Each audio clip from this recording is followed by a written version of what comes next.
Los árboles en llamas. Tercera parte del libro La vegetariana de Han Kang. Comenzamos.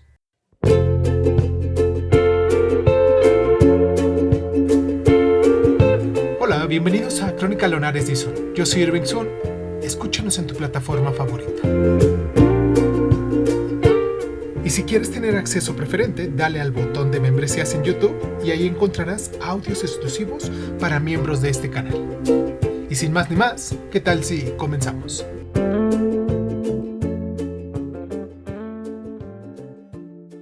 Cierra los ojos, cierra los ojos, cierra los ojos, cierra los ojos. Ella está mirando la carretera mojada por la lluvia. Espera en la parada de que está enfrente de la terminal de autobuses de larga distancia de Maseok. Enormes camiones pasan a toda velocidad, rugiendo con estrépito por el primer carril. La lluvia cae con tanta fuerza que parece que va a atravesar el paraguas que lleva sobre su cabeza. No es muy joven. Tampoco puede decirse que sea bonita. Simplemente tiene una línea del cuello muy fina y una mirada afable. Se ha maquillado ligeramente de un modo natural y su blusa blanca de mangas cortas está limpia y sin arrugas. Gracias a esa pulcritud, que causa buena impresión a todo el mundo, la leve sombra que vela su rostro es casi imperceptible. Sus ojos brillan brevemente, pues el autobús que está esperando ha hecho su aparición a lo lejos. Baja a la carretera y levanta el brazo. El autobús, que venía corriendo a toda velocidad, ralentiza la marcha. ¿Va al sanatorio psiquiátrico Kungxiong? El conductor, de edad madura, asiente con la cabeza y le hace señas de que suba. Mientras busca un lugar para sentarse después de pagar el billete, se fija en la cara de los pasajeros. Todos la están mirando con atención. ¿Será una paciente o una visitante? ¿No tendrá algo raro? Con soltura hace caso omiso de las miradas, en las que se entremezcla la sospecha, la desconfianza, la aversión y la curiosidad. Escurre el agua de su paraguas doblado. El suelo del autobús ya está mojado y luce un color negro brillante. Como el paraguas no ha podido protegerla del todo de la fuerte lluvia, su blusa y sus pantalones están también algo húmedos. El autobús corre a toda velocidad bajo la lluvia. Esforzándose por conservar el equilibrio, ella avanza hacia el fondo del vehículo, se dirige hacia un asiento doble y se acomoda junto a la ventanilla. Saca un pañuelo de papel de su bolso y limpia el vidrio empañado. Con la mirada sólida de quien ha estado a tiempo a solas, mira la lluvia que azota el cristal. Queda atrás el pueblo y se despliega a los lados del camino el verde bosque de finales de junio. La espesura de árboles sumergida en el frente aguacero parece un gigantesco animal soportando el rugido de la lluvia. Al acercarse al monte Chungseong, el camino se estrecha y se hace serpenteante. El bosque parece estar todavía más cerca y hace ondular su cuerpo mojado. ¿En qué lugar de esta montaña habrán encontrado a su hermana Yeonghye hace 3 meses? Después de seguir con la mirada cada uno de los árboles que se agitan bajo la lluvia y de imaginar los oscuros espacios que esconden, aparta la vista de la ventanilla. Dijeron que Yeonghye había desaparecido del sanatorio durante la hora del paseo libre que tenía entre las 2 y las 3 de la tarde. Hasta entonces solamente había nublarrones negros y no llovía, de modo que los pacientes con enfermedades leves salieron a caminar como todos los días. Supieron a las 3 que Yeonghye no había vuelto, cuando las enfermeras pasaron la lista. La lluvia había comenzado a caer en forma de gotas a esa hora. Todo el personal del sanatorio se puso en estado de alerta y los auxiliares se apostaron rápidamente en los puntos de circulación de autobuses y taxis. Una posibilidad era que la paciente desaparecida hubiera descendido en dirección a Maseok, y la otra era que se hubiera internado en el monte. Al caer la tarde, las gotas de lluvia se hicieron más gruesas y debido al mal tiempo, el sol de marzo se ocultó más rápidamente. Fue una suerte de que uno de los auxiliares que rastrearan minuciosamente los alrededores del monte encontrara a Yeonghye. Mejor dicho, fue casi un milagro, como le dijo el médico que atendía a su hermana. La habían encontrado móvil y de pie en una pendiente recóndita y apartada del monte, igual como si fuera uno de los árboles bajo la lluvia. A eso de las 4 de la tarde, ella se encontraba con su hijo Hibu cuando recibió una llamada avisándole que Yeonghye había desaparecido. Hacía 5 días que la temperatura corporal del niño rondaba los 40 grados, así que estaba a punto de hacerle una radiografía de los pulmones. Ji-woo estaba solo en la sala de rayos X, mirando alternativamente al radiólogo y a su madre, como si estuviera nervioso. ¿Es usted Kim In-gye? Sí, soy la enfermera de Kim Jong-ye. Era la primera vez que la llamaban a su móvil del sanatorio donde estaba internada Jong-ye. Siempre había llamado ella primero para reservar una visita o preguntar cómo se encontraba su hermana. Con un tono calmado que ocultaba lo alarmante de la situación, la enfermera le explicó las circunstancias de su desaparición. Estamos haciendo todo lo posible para dar con ella, pero si encuentra la manera de llegar hasta usted, llámenos enseguida, terminó diciendo la enfermera. Pero antes de colgar preguntó, ¿existe la posibilidad de que vaya a alguna otra parte? ¿Casa de sus padres, por ejemplo? Mis padres viven muy lejos. Si le parece necesario, yo me ocuparé de avisarles. Después de cerrar el móvil y guardarlo en el bolso, entró en la sala de rayos X y abrazó a su hijo. El cuerpo del niño, que había perdido peso en esos días, seguía caliente. Mami, lo he hecho bien, ¿no? Preguntó el niño con cara enrojecida, por la fiebre y la expectativa de ser elogiado por su madre. Claro que sí. No te has movido nada.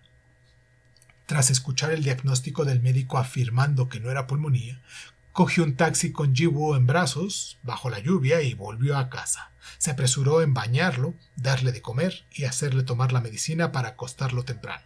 Su cabeza no estaba como para inquietarse por la desaparición de su hermana.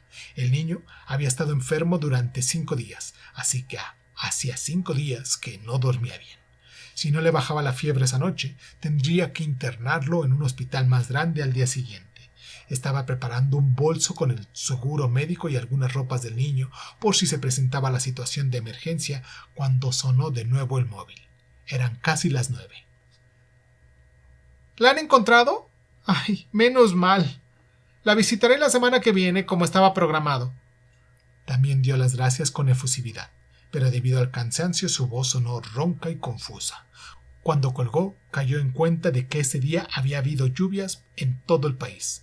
En otras palabras, que estaba lloviendo cuando encontraron a Jong-ye en la montaña. No se explicaba cómo podía imaginarse perfectamente lo sucedido sin ni siquiera haberlo visto. Pasó toda la noche poniendo compresas frías en la frente del niño, que dormía respirando jadeante. Cayó dormida a ratos como si perdiera el conocimiento. Vio el bosque moviéndose ondulante como un fantasma bajo la lluvia negra, el bosque negro, la bata blancuzca de la paciente empapada, los cabellos mojados, la oscura ladera de la montaña. Jong-ye, de pie como un alma en pena, amalgamada en la oscuridad y la lluvia.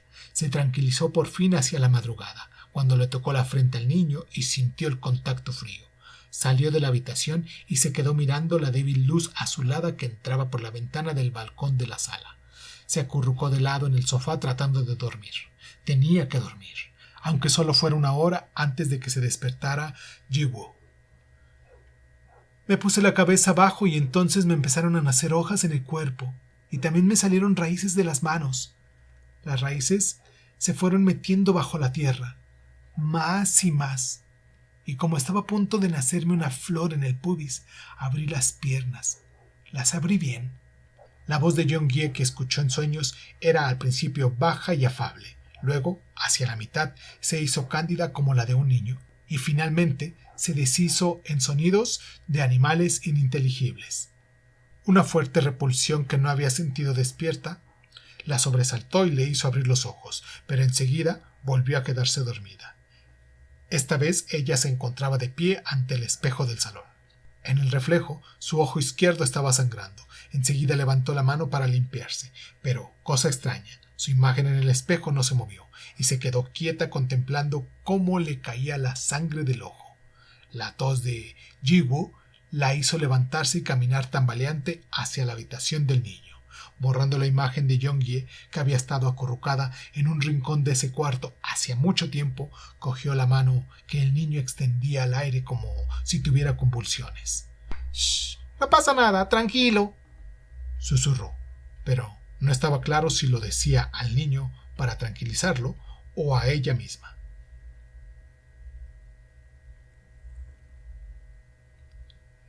El autobús dobla en el camino en pendiente y se detiene ante una encrucijada. Al abrirse la puerta delantera, ella baja los escalones del vehículo y abre el paraguas. Es el único pasajero que se ha bajado en esa parada. El autobús se pone rápidamente en marcha y se aleja por el camino lluvioso. Después de tomar en la encrucijada el camino estrecho que cruza la pendiente y atravesar un túnel de unos 50 metros de largo, aparece en medio de las montañas el pequeño sanatorio. Aunque la lluvia ha amainado un poco, todavía caen gotas bastante fuertes y continuas. Se inclina para arremangarse los pantalones y ve la hierba carnícera abatida sobre el asfalto. Se acomoda al hombro la tira del voluminoso bolso y, tapándose bien con el paraguas, se encamina hacia el sanatorio. Ahora va todos los miércoles para ver cómo sigue Jeong-hye, pero antes de que su hermana desapareciera y la encontraran bajo la lluvia, hacía ese trayecto solo una vez al mes. Ese camino, que recorría llevando frutas, pasteles de arroz, tofu relleno y cosas semejantes, apenas era transitado por personas o vehículos, por lo que era muy silencioso. Cuando entraba en la sala de visitas que estaba al lado de la oficina de la administración y desplegaba sobre una mesa todos los alimentos que había traído, Jeong-hye se los comía masticando y tragando en silencio como una niña aplicada haciendo la tarea. Si le acomodaba el pelo detrás de la oreja, Jeong-hye levantaba los ojos y le sonreía. Eran instantes que le hacían pensar que no había ningún problema. ¿Por qué no continuar indefinidamente con esa vida? En este lugar Jeong-hye hablaba cuando quería, y si no quería comer carne, no lo hacía. No bastaba con que ella fuera a verla de vez en cuando. Jeong-hye era 4 años menor que ella. Quizás debido a la diferencia de edad, había crecido sin las peleas que son tan comunes en las hermanas. Desde los años de infancia, en los que eran castigadas con cachetadas por la mano pesada del padre, Jeong-hye había sido para ella alguien a quien debía cuidar continuamente, alguien que le suscitaba un sentimiento de responsabilidad que se asemejaba al instinto maternal. Había presenciado con asombro cómo la pequeña, que siempre tenía los talones sucios de mugre y se le ponía la nariz roja por el sarpullido estival, crecía y se casaba. Lo único que lamentaba, no obstante, era que hablaba cada vez menos a medida que se hacía mayor. Ella también tenía un carácter circunspecto, pero podía ser alegre y afable según las circunstancias. En cambio, era difícil saber qué sentía y qué pensaba Jeong-hye. Tan difícil era que por momentos se sentía como una extraña. Por ejemplo, el día que nació Ji-woo, cuando fue al hospital a conocer a su sobrinito, en lugar de felicitarla, se había limitado a decir en un murmullo: «Es la primera vez que veo a un bebé tan pequeño. ¿Son todos así cuando nacen? ¿Podrías ir sola con él en brazos hasta donde vive mamá? El coche lo conducirá tu marido. Si quieres, yo te podría acompañar». Se sintió agradecida por su amable propuesta. Pero, cosa rara, no reconoció la silenciosa sonrisa que afloró en los labios de su hermana. Como si del mismo modo que ella la sentía por momentos como una extraña, Jeong-hye también la sentía así. Siempre que tenía ante sí su rostro, que más que serenidad transmitía una desolación absoluta, se quedaba sin saber qué decir. Si bien no se parecía en nada a la actitud melancólica de su marido, en cierta manera, ambos la descorazonaban de la misma manera. ¿Será quizás porque ambos hablaban poco?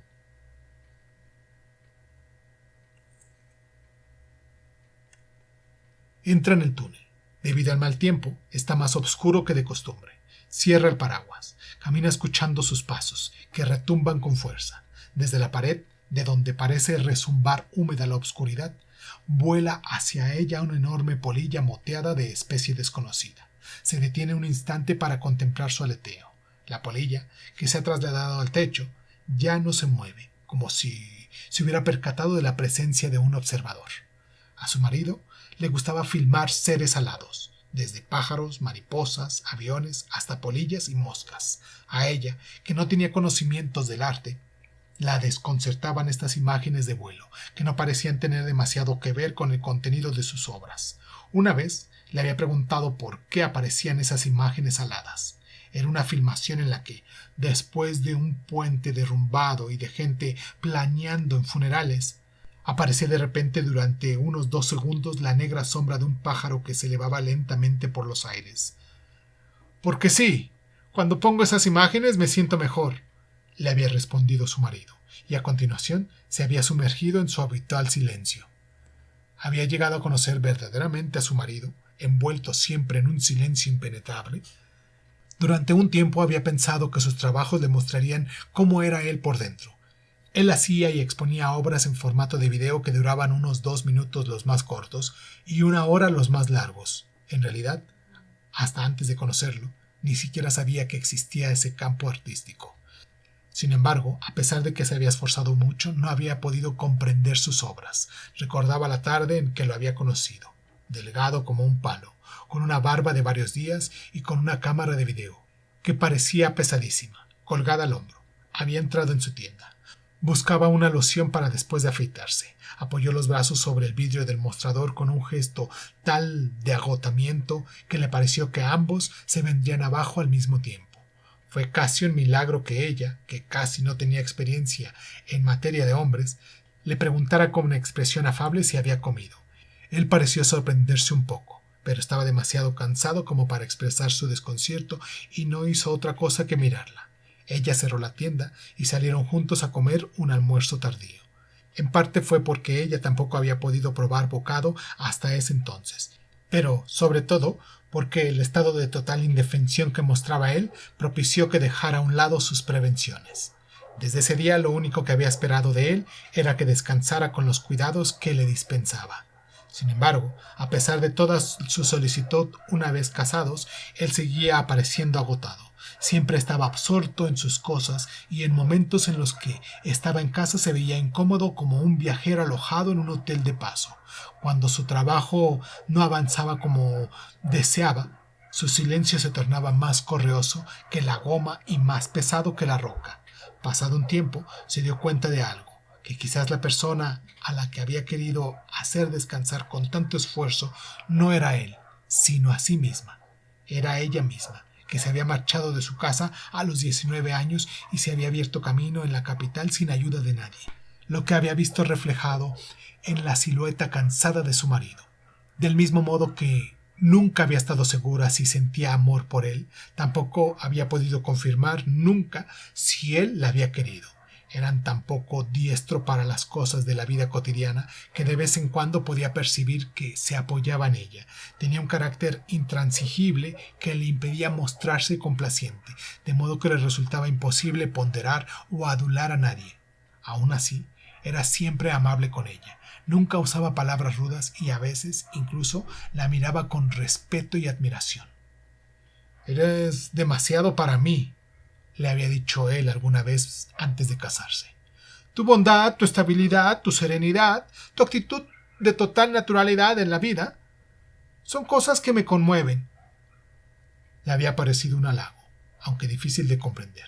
Pero ahora se preguntaba si no había sido una confesión de que no estaba enamorado de ella. Seguramente lo que él amaba de verdad eran las imágenes que había grabado y las que grabaría en un futuro.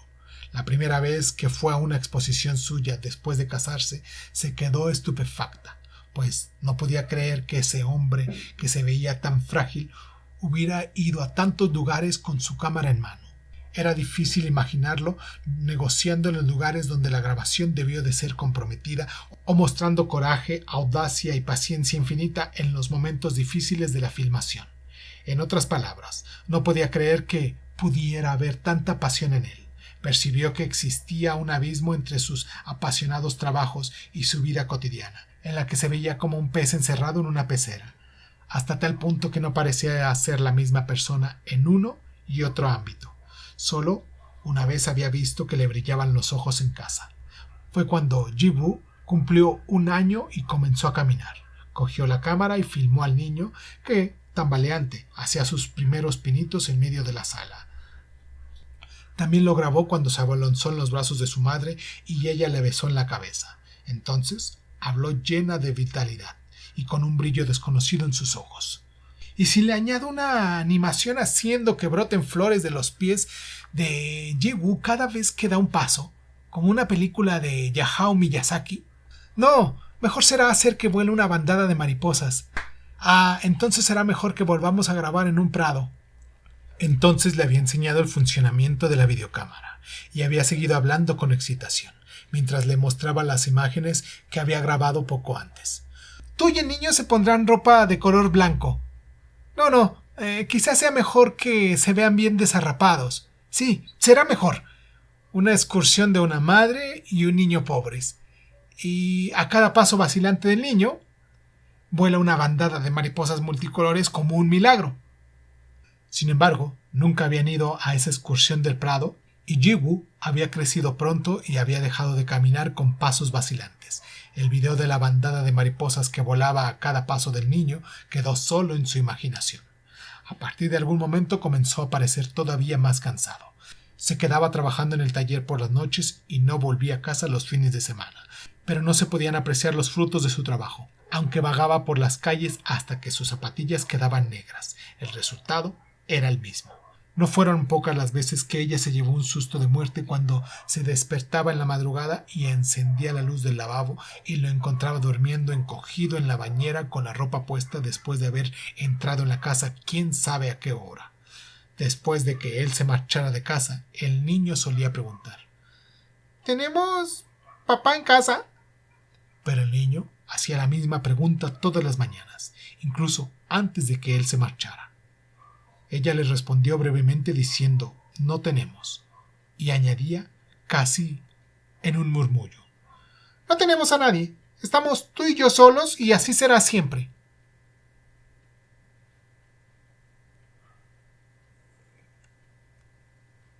Los pabellones del sanatorio se levantaban solitarios bajo la lluvia. Como están mojadas, las grises paredes de cemento se ven más oscuras y contundentes.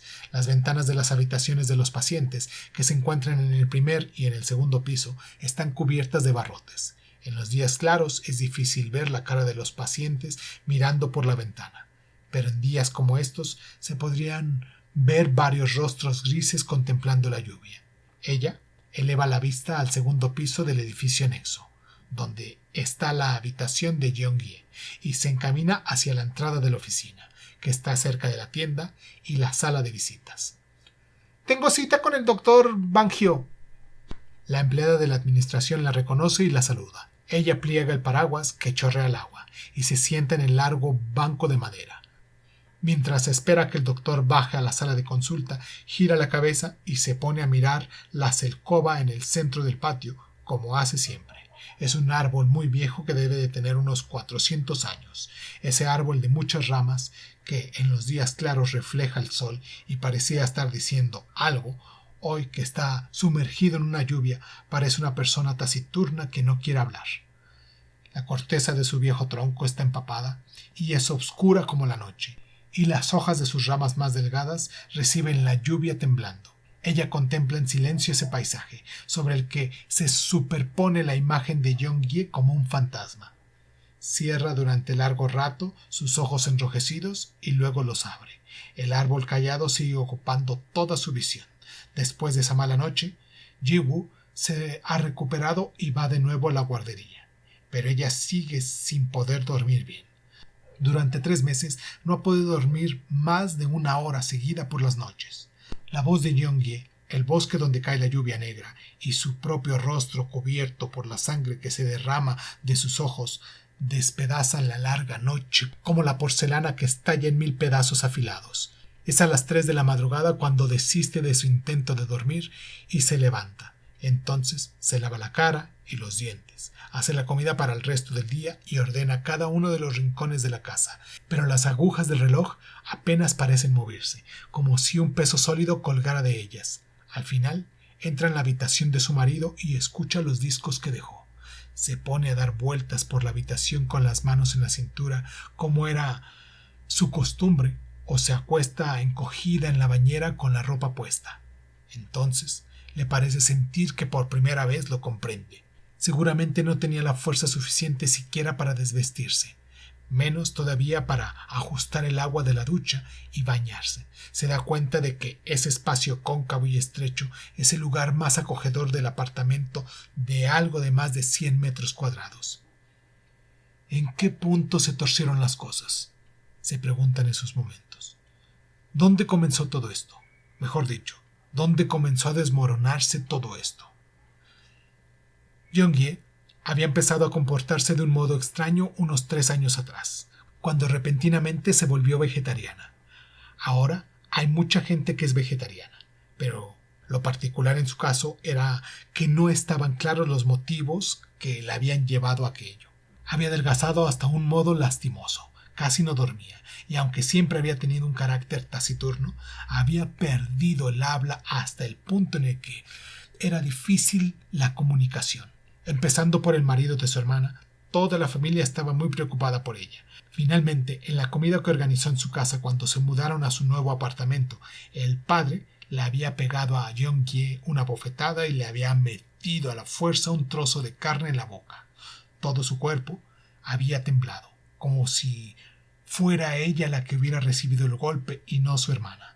Paralizada, había presenciado cómo Jong-ye escupía la carne lanzando un grito bestial y cogía un cuchillo para cortarse las venas de la muñeca. ¿Hubiera podido evitarla? Se lo preguntó infinidad de veces. ¿Podía haber evitado que su padre alzara la mano? ¿Podría haber evitado que Jong-ye cogiera el cuchillo? ¿Podría haber evitado que su marido corriera al hospital cargando a Jong-ye en la espalda? ¿Podría haber evitado que su cuñado abandonara desalmadamente a Jong-ye cuando ella volvió del hospital psiquiátrico? ¿Podría remediar lo que su marido le habría hecho a Jong-ye, eso que se había convertido en un escándalo barato y que no quería volver a recordar? ¿No podía haber evitado todas esas cosas? ¿Que la vida de las personas que la rodeaban se desmoronaran como una montaña de arena? No quería saber qué tipo de inspiración había causado en su marido la pequeña y verduzca mancha mongólica que Jong-ye tenía en su trasero. Lo que había visto esa mañana de otoño, cuando había ido al apartamento de Jong-ye a llevarle algunas cosas que había cocinado, superaba toda la capacidad de sentido común y comprensión. La noche anterior, su marido había grabado en una cinta de video cómo hacía el amor con Jong-ye después de haberse pintado los cuerpos con flores de todos los colores. Podía haberlo evitado. ¿No había pasado por alto una pista que le permitiera adivinar lo que él iba a hacer? ¿Podía haberle hecho comprender de un modo más elocuente que Jong-ye era todavía una enferma que tomaba medicamentos? Ni siquiera se le había pasado por la cabeza esa mañana que el hombre que dormía arrebujado bajo la colcha junto a Jong-ye, que estaba desnuda y toda pintada de flores rojas y amarillas, fuese su marido. Lo que venció el espanto y las ganas de salir corriendo de aquel lugar fue la idea de que debía cuidar a su hermana pequeña. Apoyándose en ese sentimiento de responsabilidad inexcusable, levantó la videocámara que estaba junto al vestíbulo y, recordando la manera de ponerla en funcionamiento que su marido mismo le había enseñado, vio las imágenes grabadas. Él se despertó pasando el mediodía y a continuación lo hizo Jong-ye. Poco después llegaron 3 enfermeros con camisas de fuerza y equipos de protección. Jong-ye estaba junto a la barandilla del balcón. 2 de ellos se dirigieron primero hacia ella. Jong-ye se resistió ferozmente a que le pusieran la camisa de fuerza sobre su cuerpo pintado, mordiendo el brazo de uno de los enfermeros y lanzando chillidos incomprensibles. Al final, tuvieron que clavarle una aguja en el brazo mientras se debatía con todas sus fuerzas. Entretanto, su marido intentó escapar empujando al enfermero que se había quedado en el vestíbulo, pero éste lo cogió del brazo. Apelando a todas sus fuerzas, se libró de su captor y corrió hacia el balcón. Iba a saltar sobre la barandilla como si fuera un pájaro, pero el enfermero se abrazó de su pierna con serenidad, por lo que dejó de resistirse.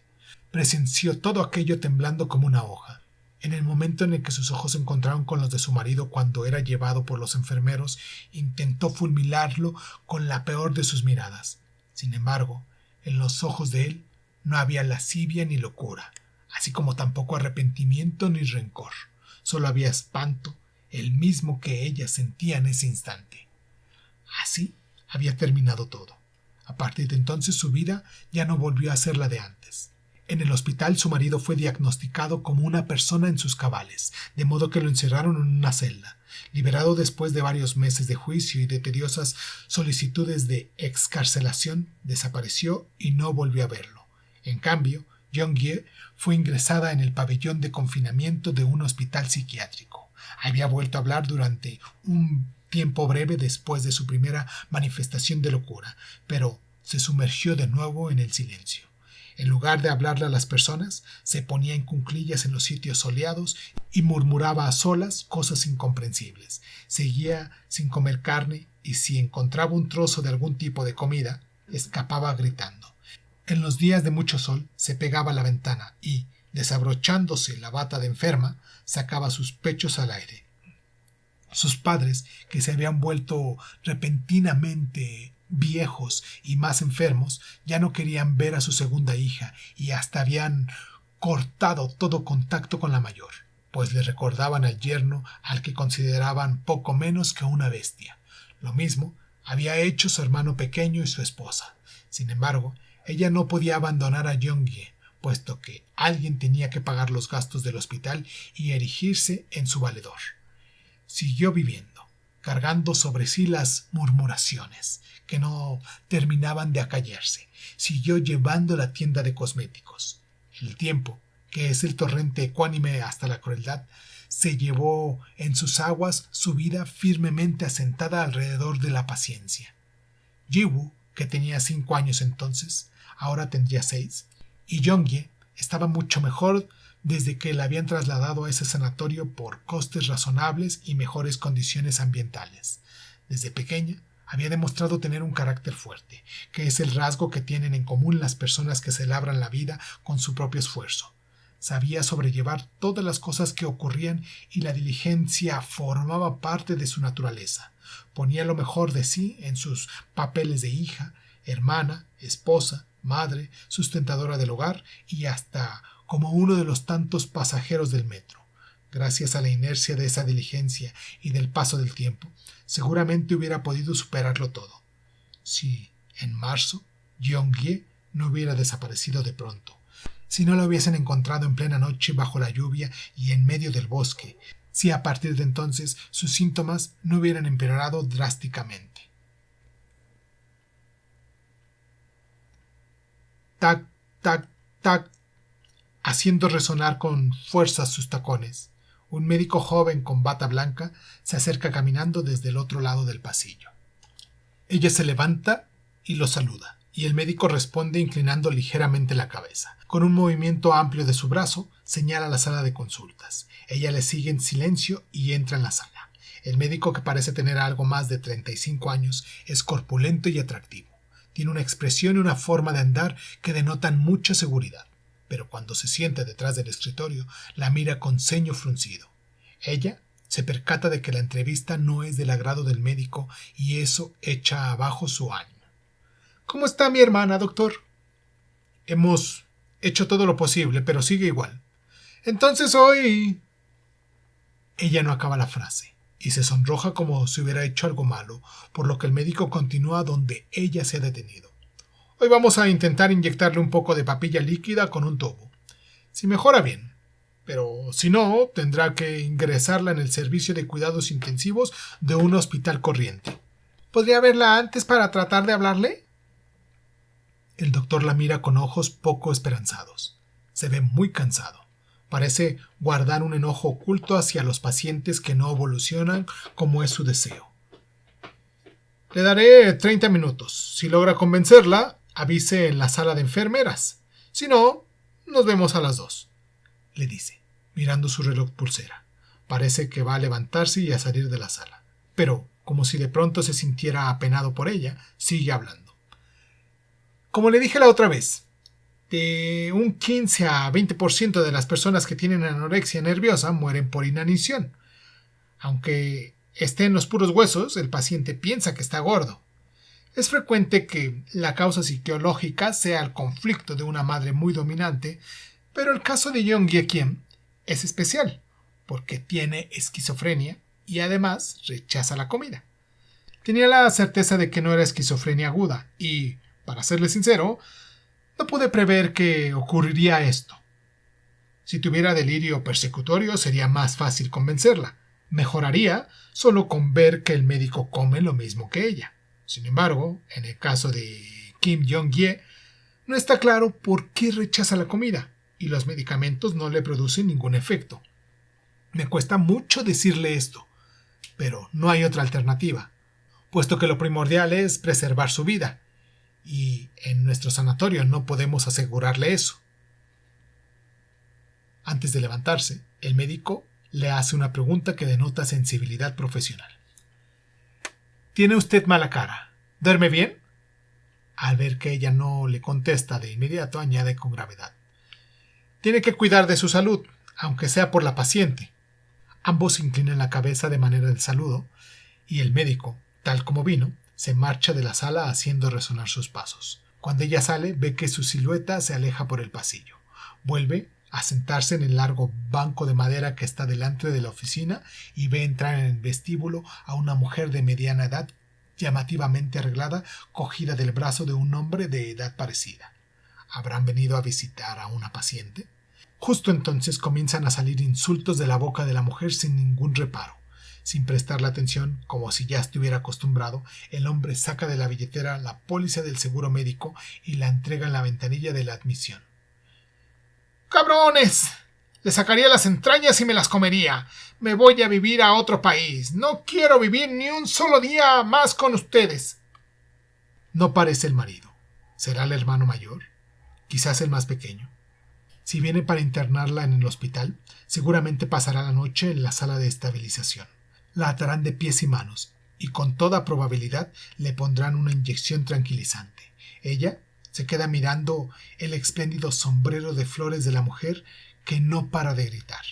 De pronto se da cuenta de que ahora le parece algo nimio en este grado de locura. Desde que ha empezado a ir a menudo por ahí, las calles tranquilas y llenas de gente normal le producen a veces una sensación de extrañeza. ¿Se acuerda de la primera vez que llevó a Yong-hye a ese sanatorio?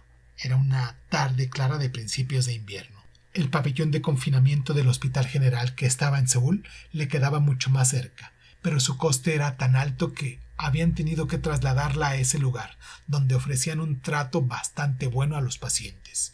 Cuando fue a tramitar la salida del hospital de Seúl y habló con el médico que atendía a Yong-hye, este le aconsejó un tratamiento ambulatorio. Según lo que he podido observar hasta ahora, la evolución de la paciente es buena. Aunque todavía no pueda reintegrarse a la vida social, el apoyo de la familia la ayudará a recuperarse. La otra vez me la llevé a casa confiando en sus palabras. Hubiera sido mucho mejor que permaneciera en el hospital, respondió ella. Mientras lo decía, sabía bien que su preocupación por una posible recaída no era más que una razón superficial, que en realidad le era imposible tener cerca a Yong-hye, que no podía soportar las cosas que ella le recordaban, que, en el fondo, sentía rencor hacia su hermana, que no podía perdonarle la irresponsabilidad de perder la cordura y, menos todavía, que se hubiera ido sola al otro lado de los límites tras haber hundido su vida en un lodazal. Afortunadamente, Yong-hye también deseaba estar internada. Parecía tranquila, vestida con ropa de calle, mientras le decía con voz segura al médico: «Estoy más cómoda en el hospital». Su mirada era clara y las comisuras de sus labios denotaban viveza. Salvo que había disminuido de peso porque comía menos, de modo que su cuerpo, de por sí era delgado, se veía más escuálido, no se diferenciaba en nada de cualquier persona corriente. Mientras iba en el taxi, se había quedado mirando en silencio por la ventanilla sin mostrar atisbo alguno de intranquilidad, y, después de bajar, la habían seguido con pasos dóciles como alguien que volviera del paseo, hasta tal punto que parecía estar bien, que la empleada de administración había preguntado cuál de las dos era la paciente. Mientras estaba tratando su ingreso en el sanatorio, le había dicho a Yong-hye: «Aquí el aire es más puro y tendrás más apetito. Tienes que correr más. Aumentar de peso». «Sí, aquí hay árboles grandes».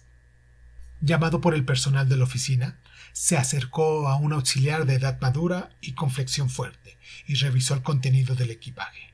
Fue sacando y desplegando la ropa interior, la ropa de calle, las zapatillas y los artículos de aseo personal. Parecía estar revisando si había objetos peligrosos, como cuerdas o alfileres. Dejó fuera un largo y grueso cinturón de lana que pertenecía a un abrigo y les dijo que lo acompañaran. El auxiliar abrió la puerta con una llave y entró en el pabellón. y detrás le siguieron ellas. Mientras ella saludaba a las enfermeras, Jeonghye permaneció todo el tiempo sosegada. Cuando por fin llegaron a una habitación para 6 personas y puso en el suelo la maleta, divisó los gruesos barrotes que cruzaban verticalmente la ventana. Por un instante se sintió aturdida al sentir el peso de la culpa en su pecho. Fue entonces cuando Jeonghye se le acercó silenciosamente y se puso a su lado. «Desde aquí también se ven los árboles». Apretando los labios, se dijo a sí misma: «No debes flaquear. Es un peso que tú no debes cargar. Nadie te puede criticar por eso. Con todo lo que has tenido que soportar, lo estás haciendo muy bien». No miró el rostro de Jeonghye, que estaba a su lado. Solo fijó la vista en los rayos claros del sol de principios de invierno que caían sobre los alerces, que todavía no se habían desprendido de todas sus hojas. Como si quisiera consolarla, Jeonghye la había llamado con voz baja y tono tranquilo. «Inie». Del viejo jersey negro que tenía puesto Jeonghye emanaba un tenue olor a naftalina. Como ella no contestaba, Jeonghye había vuelto a murmurar su nombre. «Inie, todos los árboles del mundo me parecen mis hermanos».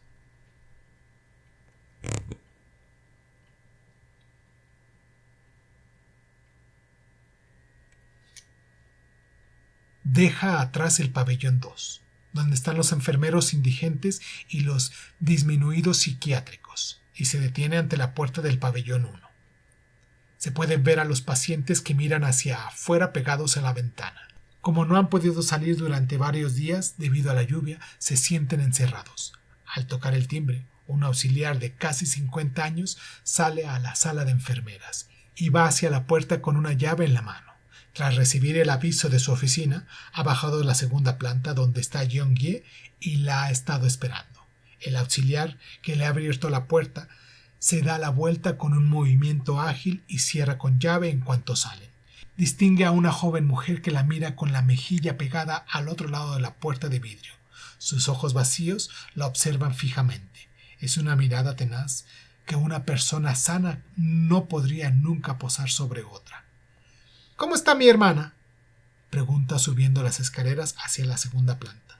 «Ni me hable, como ahora se quiere arrancar la vida, la tenemos en la sala de estabilización inmovilizada y con sedantes.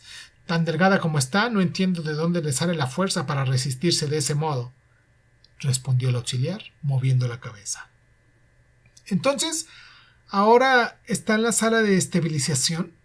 «No, se está despertando hace poco, así que está en su habitación. ¿No le han dicho que a las 2 le van a inducir un tubo nasal?». Siguiendo al auxiliar, llega al vestíbulo de la segunda planta.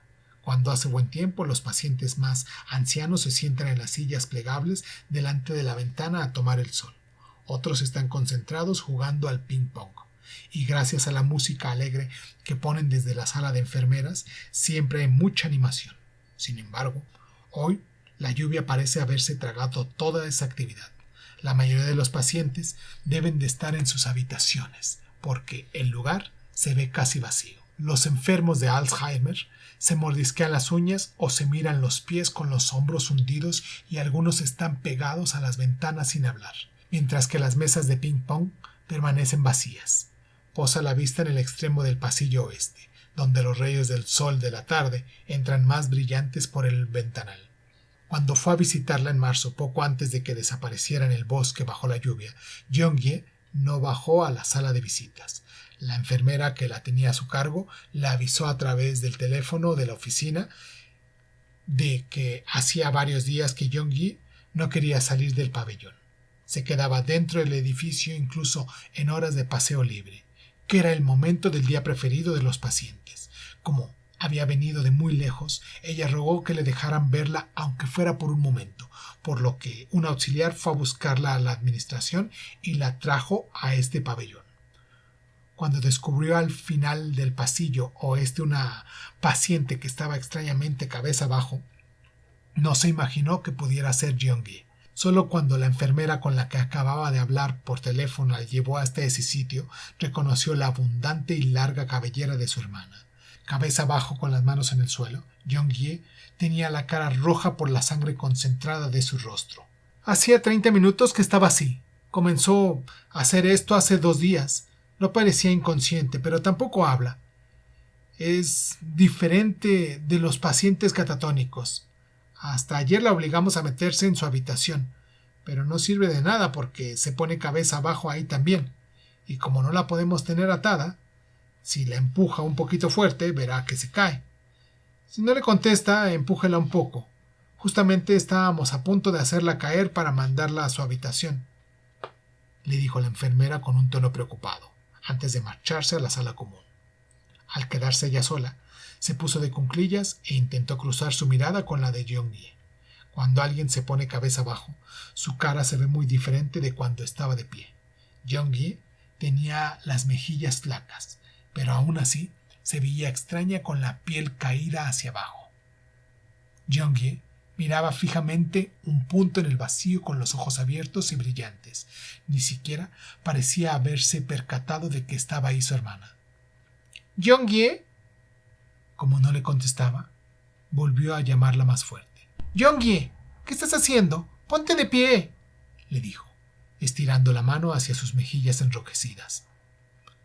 «Vamos, ponte de pie. ¿No te duele la cabeza? Tienes la cara roja como un tomate». Al final, empujó con fuerza a Jeong-hye, tal como le había dicho la enfermera. Comenzando por sus piernas, su cuerpo se cayó al suelo con estrépito. Extendió el brazo y, cogiéndola por el cuello, la ayudó a incorporarse. «Hola», dijo Jeong-hye, esbozando una sonrisa. «¿Cuándo has llegado?» Su cara brillaba como si se hubiera despertado de un bello sueño. El auxiliar se acercó y las guió a la sala de visitas, que estaba a un lado del vestíbulo. Mientras tanto, le explicó que ahí se encontraba con unos familiares los pacientes cuyo estado eran tan serio que no podían bajar a la sala de visitas de la primera planta. Seguramente ahí también se llevaba a cabo las entrevistas con los médicos. Cuando quiso extender sobre la mesa los alimentos que había traído, Jeong-hye le dijo: «Ya no hace falta que traigas estas cosas», y agregó riéndose: «Ya no necesito comer». «¿Qué quieres decir?», le dijo ella mirándolo con voz hechizada. Hacía tiempo que no veía a Jeong-hye tan contenta. Mejor dicho, quizás era la primera vez que la veía tan feliz. «¿Qué es eso que estabas haciendo desde hace un rato?» «¿Lo sabías?», preguntó a su vez Jeong-hye en lugar de responder. «¿Qué?». «Yo no lo sabía. Yo creía que los árboles estaban de pie, derechos. Ahora lo sé. Se sostienen al revés con las manos en el suelo. Ven, mira». «¿No es asombroso?», dijo Jeong-hye, levantándose de un salto y señalando las ventanas. Todos están cabeza abajo». Jeong-hye se rió a carcajadas. Justo entonces percibió que su expresión se parecía a la que había tenido alguna vez de niña. Entrecerraba sus ojos sin pliegues y cuando todo se volvía negro, Jeong-hye soltaba una risa en carcajadas interminables. «¿Sabes cómo me he dado cuenta? Por un sueño. Yo estaba cabeza abajo. Me crecían las hojas en el cuerpo y de las manos me brotaban las raíces. Estas se metían bajo la tierra, y más y más. Sentí que me iba a salir una flor por el pubis, así que abrí las piernas. Las abrí mucho». Perpleja, se quedó mirando los ojos de Jeong-hye que brillaban de excitación. «Tengo que empaparme de agua. No necesito comida, Eun-hye. Solo necesito agua». «Gracias por todo», dice ella, saludando a la enfermera jefe y tendiéndole un poco de pastel de arroz que había traído. Lo mismo hace con las demás enfermeras.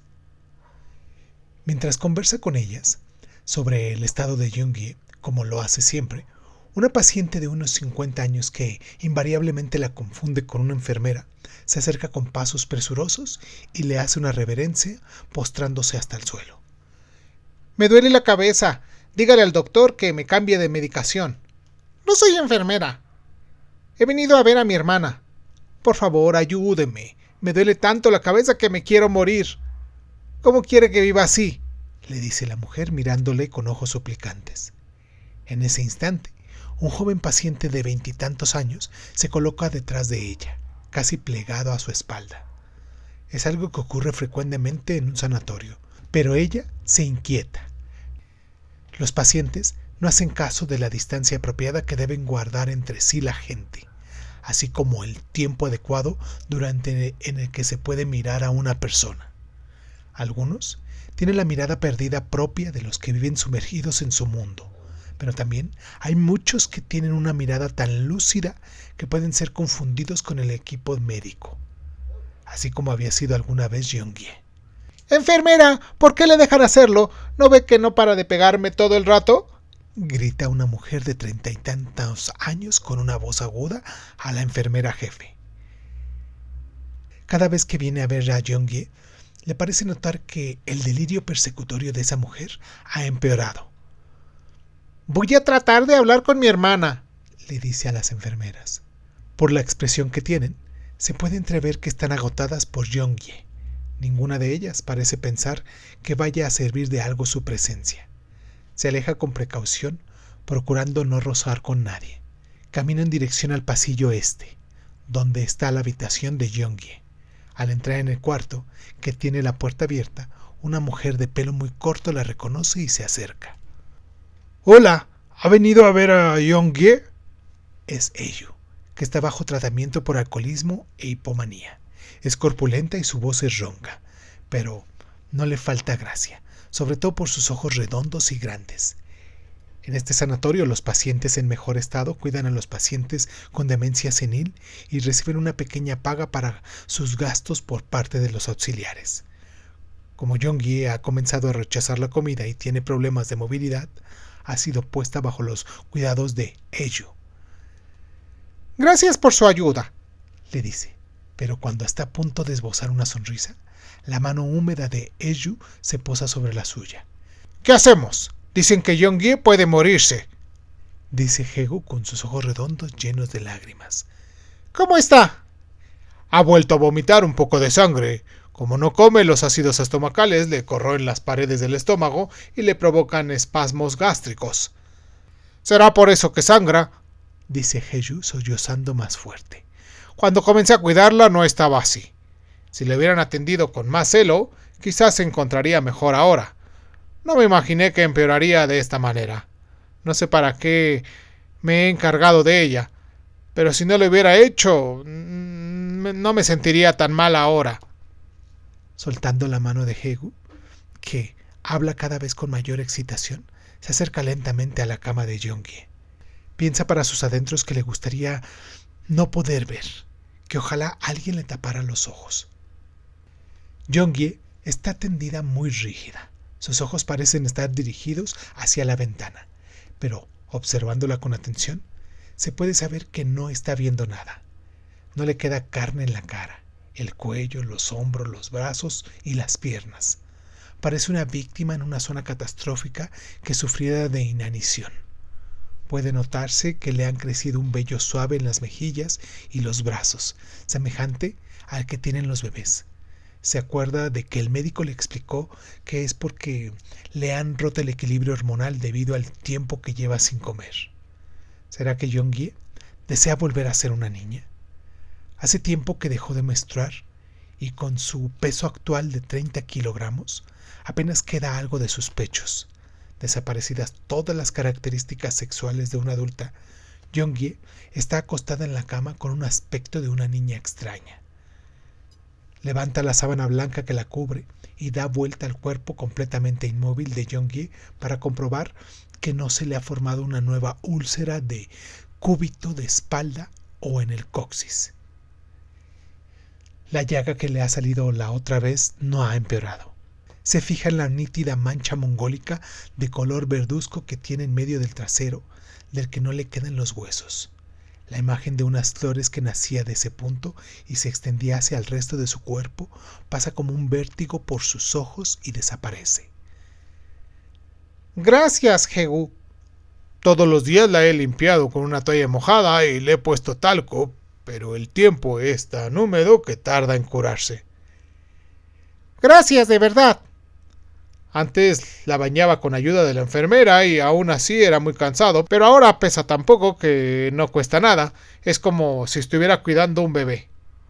Hoy también hubiera querido bañarla, ya que me dijeron que será trasladada a otro hospital. Quizás sea la última vez. Los ojos grandes de Ehu enrojecen de nuevo. No te preocupes. Más tarde la bañaremos juntas. Sí.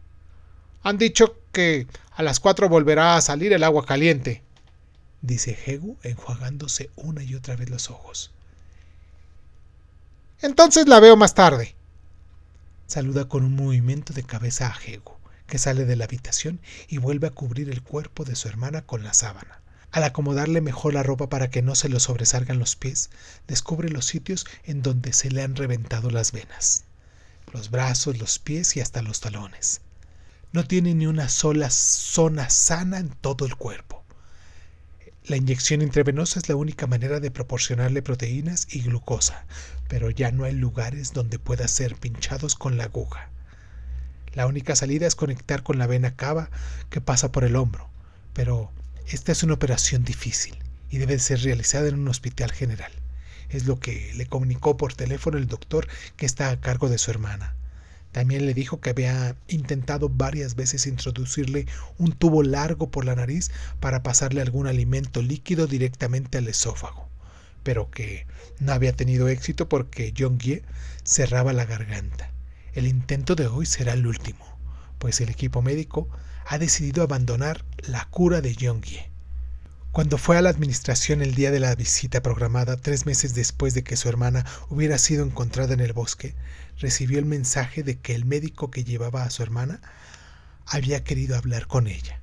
Se sintió confusa, pues desde el día en el que la habían internado no había vuelto a entrevistarse con él. Sabíamos que su hermana se ponía nerviosa cuando veía la carne. Por eso siempre hemos tenido mucho cuidado a la hora de darle la comida. Pero ahora ya no sale a comer con los demás ni tampoco prueba bocado cuando le llevamos la comida a su habitación.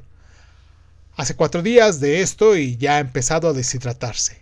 Se resiste violentamente cuando queremos ponerle la solución intravenosa. Además, no estoy seguro de que se tome los medicamentos. El médico rechazaba que quizás Jeong-hye no se hubiera tomado la medicación durante todo ese tiempo. También se disculpó por no haberle prestado más atención, puesto que parecía estar recuperándose muy bien. Para asegurarse de que había tomado la medicación esa mañana, la enfermera le había dicho que abriera la boca y levantara la lengua, pero Jeong-hye se había negado. Al forzarla e iluminar su boca con una linterna, había encontrado intactos los comprimidos. Ese día le había preguntado a Jeong-hye, que estaba acostada en su cama con una aguja intravenosa clavada en el dorso de la mano. ¿Por qué hiciste eso? ¿Qué hiciste en el bosque oscuro? ¿No tuviste frío? Podías haberte puesto muy enferma. El rostro de Jeong-hye estaba muy demacrado y sus cabellos despeinados parecían un ramillete de algas marinas. Ella siguió hablándole. Tienes que comer. Digamos que entiendo que no quieras comer carne, pero ¿por qué no quieres comer todo lo demás? Tengo sed. Dame agua, murmuró Jeong-hye, moviendo apenas los labios. Fue al pasillo y le trajo agua. Después de beberla, Jeong-hye respiró hondo y dijo: ¿Te lo ha dicho el doctor? Sí, me lo ha dicho él. ¿Por qué no quieres? ¿Te dijo que mis entrañas se han atrofiado? Le interrumpió Jeong-hye. Se quedó sin saber qué responderle. Acercando su rostro maliciento, Jeong-hye siguió hablándole. Ya no soy un animal, dijo Jeong-hye muy bajito, escrutando la habitación vacía como si estuviera revelando un importante secreto. Ya no necesito comer. Puedo vivir sin alimentarme. Me basta con el sol. ¿Qué estás diciendo? ¿Crees que te has convertido en un árbol? Si eres un vegetal, ¿cómo es que puedes hablar? ¿Cómo es que puedes pensar? Los ojos de Jeong-hye brillaron. Una sonrisa enigmática hizo resplandecer su rostro. Tienes razón. Muy pronto dejaré de hablar y de pensar. Falta muy poco, dijo Jeong-hye, esbozando una sonrisa y respirando fuerte. De verdad que será muy pronto. Espera y verás.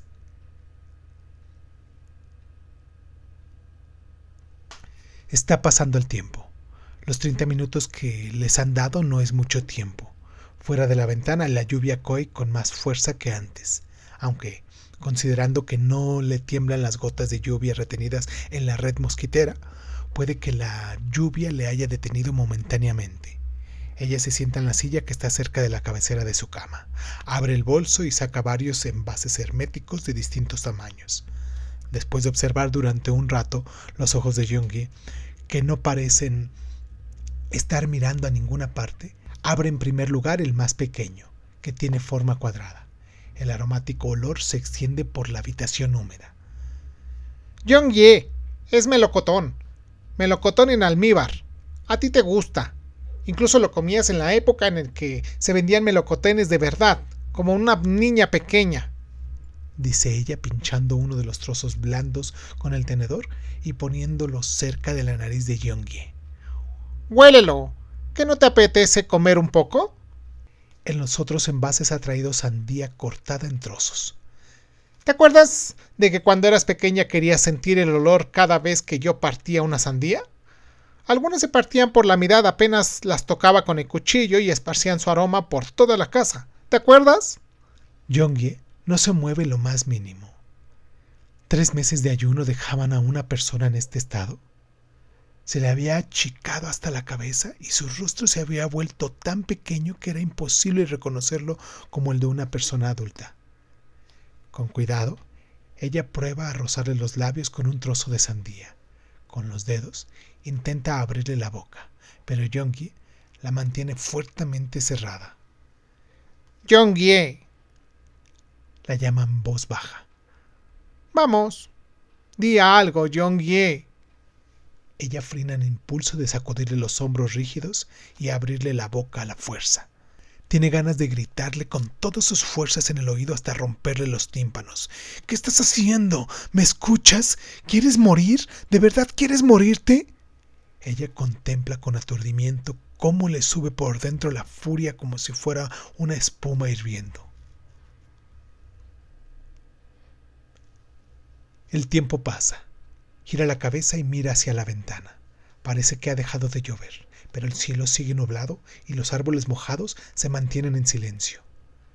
Como es una ventana del segundo piso, se ve toda la frondosa ladera del monte Chungcheong, que es conocido parque forestal. El enorme bosque también está callado. Saca del bolso un termo y vierte un poco de té de membrillo en el vaso de acero inoxidable que ha traído. Prueba esto, Yoongi. Está muy rico. Ella acerca la boca y toma un sorbo primero. En la punta de la lengua le queda un sabor dulce y aromático.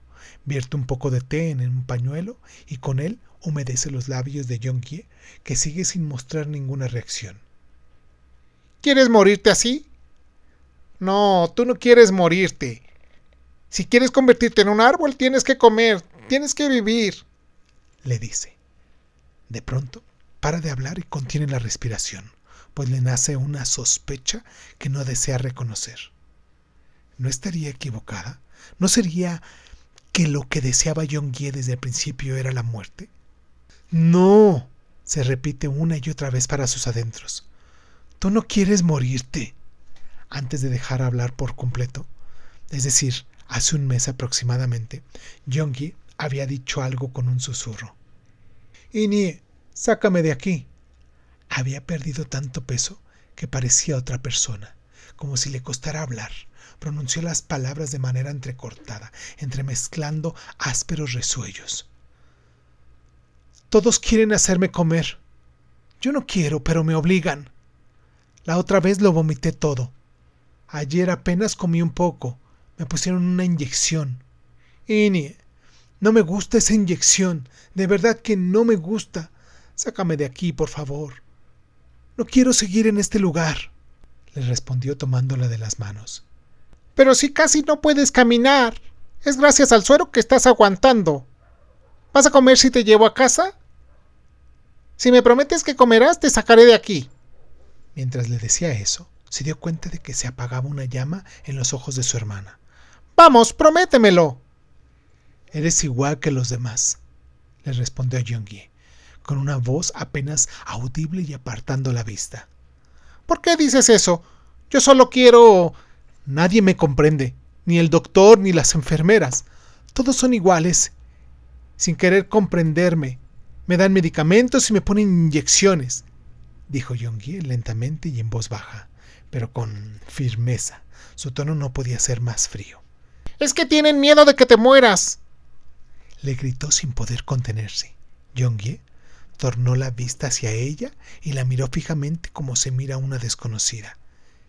¿Y por qué no puedo morirme?, fueron las últimas palabras de Young-hye antes de cerrar su boca definitivamente. ¿Por qué no puedo morirme? Debería haberse enfadado y haberle dicho energéticamente que no hablara de ese modo. Una vez hace mucho tiempo, ella y Young-hye se perdieron en las montañas. Young-hye, que tenía 9 años, le había dicho: «Quedémonos aquí y no volvamos». Ella no comprendió sus palabras. ¿Qué dices? Pronto oscurecerá. Tenemos que encontrar el camino de regreso. Las comprendió mucho tiempo después. Las palizas del padre se ensañaban especialmente con Young-hye. El menor, como era varón, se desquitaba pegándoles a otros niños, así que no debió de sufrir tanto. Como ella, se notara o no, el padre tenía más miramientos, puesto que era ella la mayor, la que le preparaba la sopa para aliviarle la resaca en lugar de la madre, que estaba siempre cansada. En cambio, de carácter tranquilo y poco condescendiente, Young-hye no sabía seguirle el humor al padre. Sin poder ponerle ninguna resistencia, los malos tratos que recibía le llegaban hasta los huesos. Su respuesta, en cambio, había sido otra. Como ahora sabía bien, la diligencia que siempre había mostrado por ser la mayor no se debía a una madurez precoz, sino a la cobardía que no había sido más que una forma de supervivencia. ¿Podía haberlo evitado? ¿No podía haber evitado que todo lo inimaginable calara en los huesos de Young-hye? Recordaba a Young-hye de espaldas, cuando era todavía una pequeña y salía sola al portal de la casa para quedarse mirando a la calle mientras caía la tarde. Ese día en la montaña habían bajado finalmente por la ladera opuesta y se habían acercado a un poblado, desde donde alguien las había llevado a casa al anochecer en un tractor, atravesando caminos que desconocían. Ella se había sentido aliviada, pero Young-hye no se había alegrado. Sin decir nada, se habían quedado contemplando los chopos que ardían en rojo bajo el sol del ocaso. Las cosas serían diferentes ahora si esa tarde se hubieran alejado para siempre de casa como quería Young-hye. Las cosas serían diferentes si, en una reunión familiar en su casa, ella le hubiera agarrado más fuerte el brazo a su padre antes de que le pegara aquella bofetada a Young-hye. La primera vez que Young-hye había traído a alguien sería su marido para presentárselo. A ella no le había caído bien porque le había producido la impresión de ser demasiado frío. Las cosas hubieran sido diferentes si ella hubiera impedido la boda siguiendo su intuición. Una y otra vez se quedaba ensimismada trayendo a la memoria las variables que podía haber afectado a Young-hye. El recuento de cada una de las fichas que había jugado en la vida de su hermana no era solo fútil, sino imposible. Aún así, no podía detenerlo. Si ella no se hubiera casado con su marido, cuando sus pensamientos llegaban a ese punto, su cabeza se quedaba pesadamente paralizada. Nunca tuvo la certeza de que su marido la amara. Aunque lo sabía de un modo inconsciente, se casó con él de todos modos. Quizás necesitaba algo que le expoliara su vida. Si bien lo que hacía a él no la ayudara económicamente, a ella le gustaba el ambiente familiar del que provenía, pues en su mayoría eran educadores y médicos. Se esforzó para adaptarse a su modo de hablar, sus gustos, su paladar y su modo de hacer el amor. Al principio, como todo matrimonio, tuvieron pequeñas y grandes discusiones, pero no fue necesario durante mucho tiempo para que terminara resignándose de casi todo. Había hecho bien en actuar de ese modo. Durante los 8 años que habían vivido juntos, tal vez ella lo había defraudado a él tanto como él la había defraudado a ella. Él la había llamado una vez hacía 9 meses. Fue casi cerca de medianoche. Parecía llamarla desde muy lejos, pues el intervalo del sonido de las monedas cayendo en el teléfono público era muy corto. Tengo ganas de ver a Jihu, dijo él en voz baja, esforzándose por aparentar serenidad. Su voz familiar se le clavó en el corazón como un cuchillo mellado. ¿No me dejarías verlo aunque fuera una vez? Era muy propio de él. Omitiendo las palabras de disculpa o de ruego, solo se había referido al niño. Tampoco había preguntado qué había pasado con Jeong-hye. Sabía lo sensible que era él, lo sencillo que era herir su orgullo y con qué facilidad se frustraba. También sabía que pasaría mucho tiempo sin volver a llamar si ella lo rechazaba. Sabiendo todo eso, mejor dicho, porque lo sabía bien, colgó sin responder una palabra. La había llamado en medio de la noche desde una cabina de teléfono público. Zapatillas viejas, ropa desalineada, la cara de un hombre maduro lleno de frustraciones. Sacudió la cabeza y borró esa imagen que acababa de figurarse. Silenciosamente ocupó su lugar la imagen de él tratando de subirse a la barandilla del balcón de la casa de Jeong-hye como un pájaro. Él, que había guardado tantas imágenes aladas en su videocámara, no había podido volar cuando más lo necesitaba. Recordaba claramente el instante en el que había visto por última vez sus ojos. Estaban llenos de espanto y su cara parecía la de un desconocido. No era la cara de la persona a la que tanto se había esmerado en respetar y cuidar pacientemente. El hombre que creía conocer no era más que una sombra. «No te conozco», murmuró, apretando con fuerza el teléfono después de colgar. «No es preciso que te perdone ni que me pidas perdón, porque yo ya no te conozco». Cuando el teléfono comenzó a sonar de nuevo, desenchufó el aparato. A la mañana siguiente, volvió a conectar el cable. Como tal lo había previsto, él no volvió a llamar.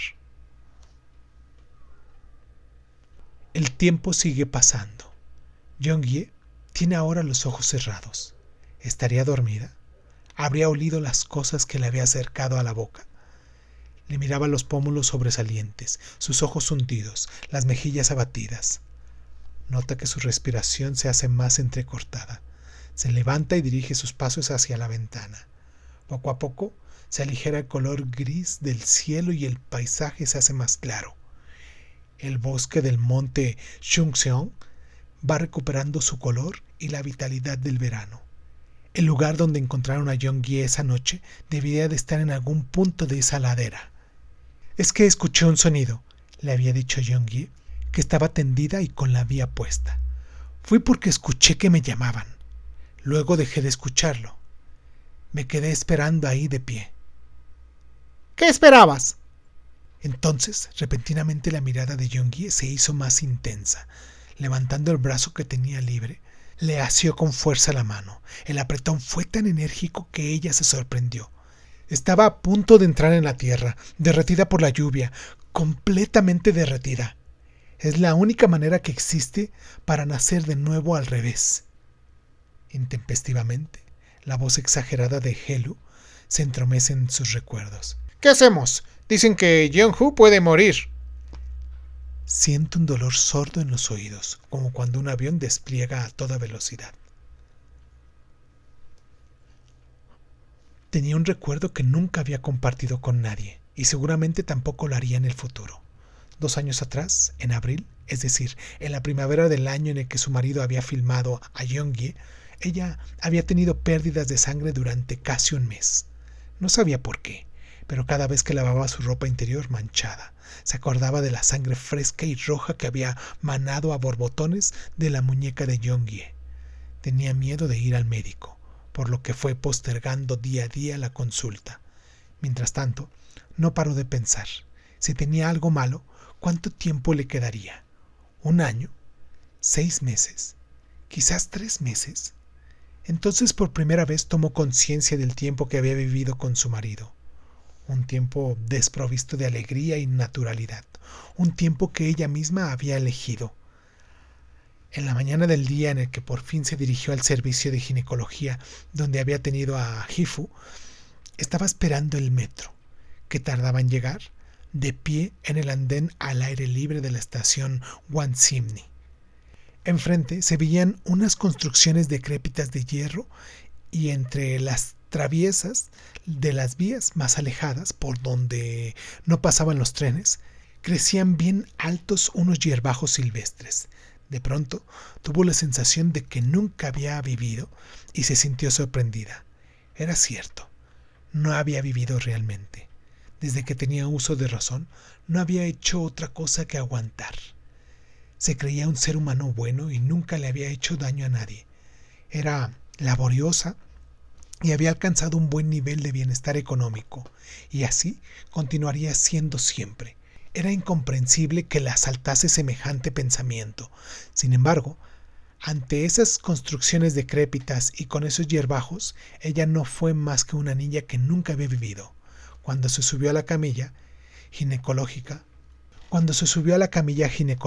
venciendo el miedo y el pudor, un médico de edad madura introdujo un laparoscopio frío en las profundidades de su vagina y le estripó un pólipo que tenía la forma de una lengua. Ella se estremeció por el dolor.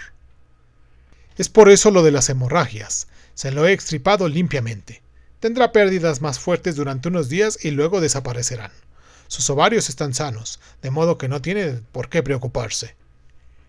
En ese instante, sintió un dolor incomprensible. El tiempo que tenía para vivir volvía a ser ilimitado, pero no se alegraba en absoluto.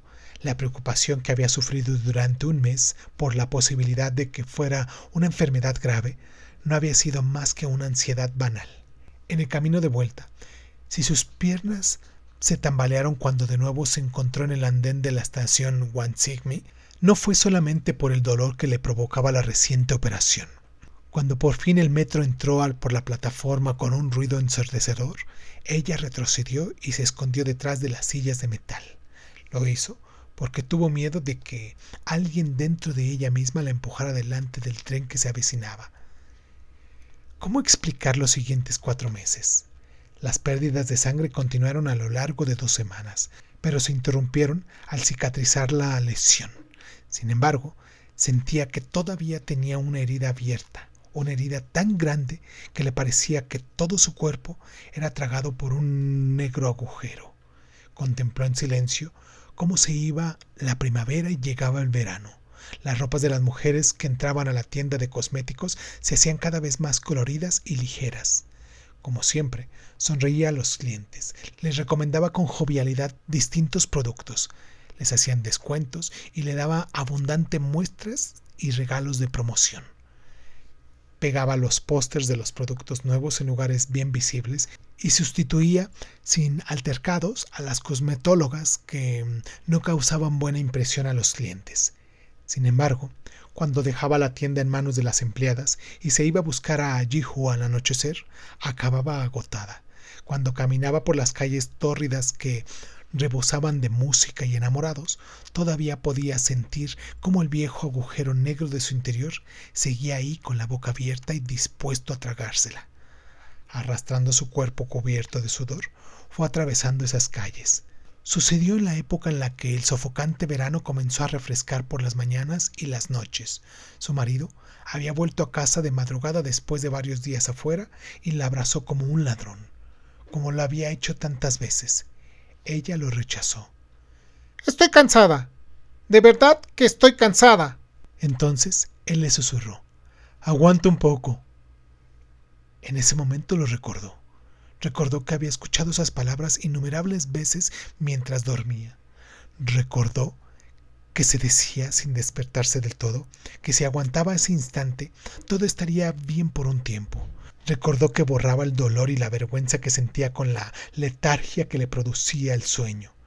Recordó que en la mesa del desayuno, a la mañana siguiente de las noches, sentía el impulso de clavarse los palillos en los ojos o de echarse sobre la cabeza agua hirviendo de la tetera. Cuando su marido se durmió, la habitación quedó en silencio. Acomodando bien al niño, que dormía de lado, contempló los perfiles de su marido y su hijo, que se vislumbraban vagamente en la penumbra y que tanto se parecían en la manera de inspirar su lástima. No había ningún problema. Así eran las cosas. Bastaba con seguir viviendo del mismo modo que lo había hecho hasta entonces. No tenía otra alternativa. Ya no pudo seguir durmiendo y un pesado cansancio cayó sobre sus hombros. Sintió como si la humedad de todo su cuerpo se hubiera evaporado, como si su cuerpo seco estuviera hecho jirones. Salió del dormitorio y miró a través del ventanal violáceo del salón. Contempló los juguetes con los que Ji-Hoo había jugado la noche anterior, el sofá y la televisión, las oscuras puertas del mueble debajo del fregadero y las manchas de cocina como si las viera por primera vez, como si fuera la primera vez que recorría la casa. Sintió un extraño dolor en el pecho. Era una sensación de opresión, como si la casa estuviera atenazándola. Abrió la puerta del armario. Sacó una camiseta de algodón de color violeta que le gustaba mucho a su hijo desde que era un bebé y que por lo mismo ella se ponía a menudo en la casa, lo que hacía que estuviera muy desteñida y dada de sí. Se vestía con ella cuando no se sentía bien, pues aunque la había lavado infinidad de veces, olía a leche y a recién nacido, y eso la calmaba. Sin embargo, esta vez no tuvo ningún efecto. La sensación de opresión en el pecho se fue intensificando. Le costaba respirar y cogió una bocanada grande de aire. Se sentó de lado en el sofá.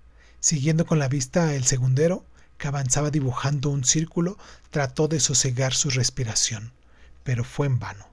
De pronto, le pareció haber vivido ese instante innumerables veces, como un déjà vu. La certeza del dolor se encontraba ante sus ojos, como si se hubieran estado preparando hacía tiempo, esperando a que llegara aquel momento. Esto no tiene ningún sentido. No puedo aguantar más. No puedo seguir adelante. No quiero seguir adelante. Volvió a recorrer con la vista los objetos de la casa. Nada de lo que ahí había era suyo. Del mismo modo que su vida no había sido nunca su vida. Tomó conciencia de todo esa tarde de primavera en el andén del metro, cuando le parecía que la muerte estaba a solo unos meses de distancia, cuando creía que la sangre roja que fluía continuamente de su cuerpo era una prueba de ello. Supo que ella estaba muerta desde hacía mucho tiempo, que su dura vida no era más que teatro y pura fantasmagoría.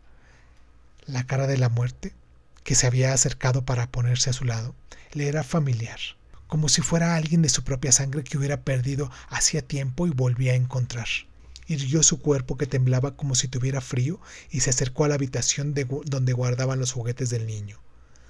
Desmontó el juguete móvil que había armado y decorado con el niño durante las noches de la última semana y comenzó a desatar los hilos. Los lazos estaban tan fuertes que le dolían las yemas de los dedos, pero con paciencia deshizo el último nudo.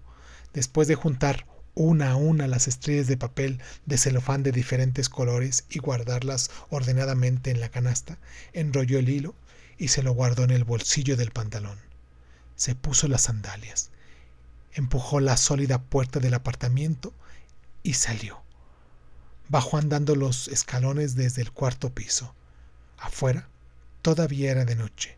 En el enorme edificio de apartamentos había encendido solo 2 luces.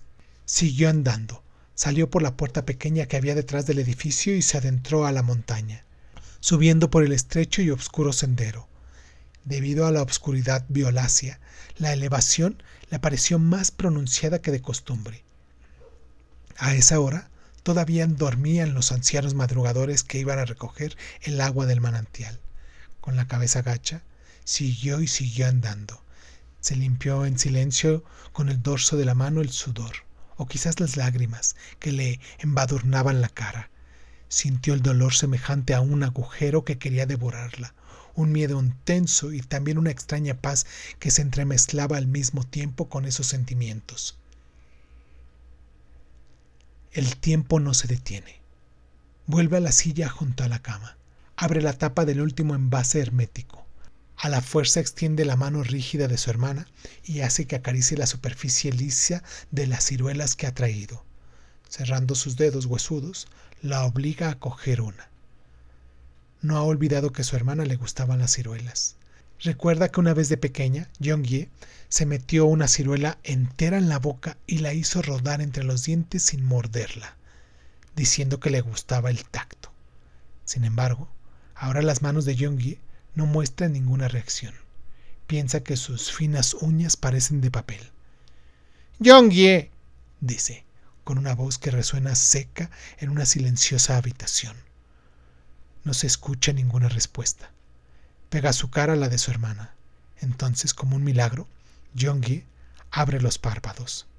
¡Jeong-hye! Observa los ojos vacíos de su hermana pequeña. Solo ve su reflejo en las pupilas. La decepción, que es tan grande como el susto, la desanima. ¿Te has vuelto loca? ¿De verdad te has vuelto loca? Por primera vez, le hace esa pregunta durante años que no ha querido hacer. ¿De verdad te has vuelto loca? Sintiendo un miedo desconocido, se echa hacia atrás y se sienta. El silencio de la habitación, donde no se escucha siquiera respirar. Se tapa los oídos como un algodón. Quizás, murmura ella rompiendo de nuevo el silencio. Quizás sea más fácil de lo que parece. Se detiene un momento como si vacilara y sigue diciendo. Me refiero a volverse loco, es decir... No puede seguir hablando. En lugar de eso, extiende el brazo y coloca su índice debajo de la nariz de Jeong-hye. Un hálito lento y delgado como un hilo, pero cálido y regular. Le hacen cosquillas en el dedo. Los labios tiemblan imperceptiblemente. Sería el sufrimiento y el insomnio que padecía ahora que los había atravesado Jeong-hye hace mucho tiempo y a mayor velocidad que los demás, que había llegado todavía más lejos, y que un día había acabado por soltar el fino hilo que la unía a la vida diaria. Durante las noches de insomnio de aquellos últimos 3 meses, a menudo había pensado, sumida en la confusión, que si no fuera por Ji-hoo, la responsabilidad que el niño le representaba, ella también podía soltar ese hilo. Sin embargo, había instantes en el que el dolor desaparecía como gracias a un milagro, y era cuando rompía a reír. Cuando Ji-hoo la hacía reír con algo que hacía o decía, ella quedaba repentinamente aturdida. A veces no podía creer que se hubieran reído y se reían aún más. Si bien en esas ocasiones su risa estaba más cerca de la confusión que de la alegría, a Ji-hoo parecía gustarle verla de ese modo. ¿Esto? ¿Te has reído porque he hecho esto? Diciendo esto, el niño repetía una y otra vez lo que acababa de hacer. Arrugaba y adelantaba la boquita y fingía tener un cuerno en la frente. Pretendía que se daba un porrazo en el suelo o, bajando la cabeza y colocando la carita entre las piernas, la llamaba mami mami, con un tono de payaso. Cuando más se reía ella, más intensificaba Ji-hoo sus payasadas. Finalmente, ponía en juego todas las fórmulas que recordaba que le hubiesen provocado la risa de su madre. Sin embargo, Ji-hoo no sabía que ese esfuerzo que hacía terminaba provocándole culpa a su madre y que era por esa razón por lo que finalmente su risa se diluía. Después de reírse un buen rato, pensaba que su vida era muy extraña. La gente comía, bebía, iba al baño, se bañaba y seguía viviendo después de pasar por cualquier hecho, incluso el más terrible. A veces hasta se reía a carcajadas. Cuando pensaba que su marido también estaría viviendo de ese modo, se le despertaba con tristeza la olvidada compasión, de igual manera que a veces le sobrevenía la somnolencia. Sin embargo, cuando acostaba junto a ella el niño, con su dulce olor y su pequeña cara, que aún no sabía de culpas, se sumergía en un sueño profundo. Comenzaba indefectiblemente la noche.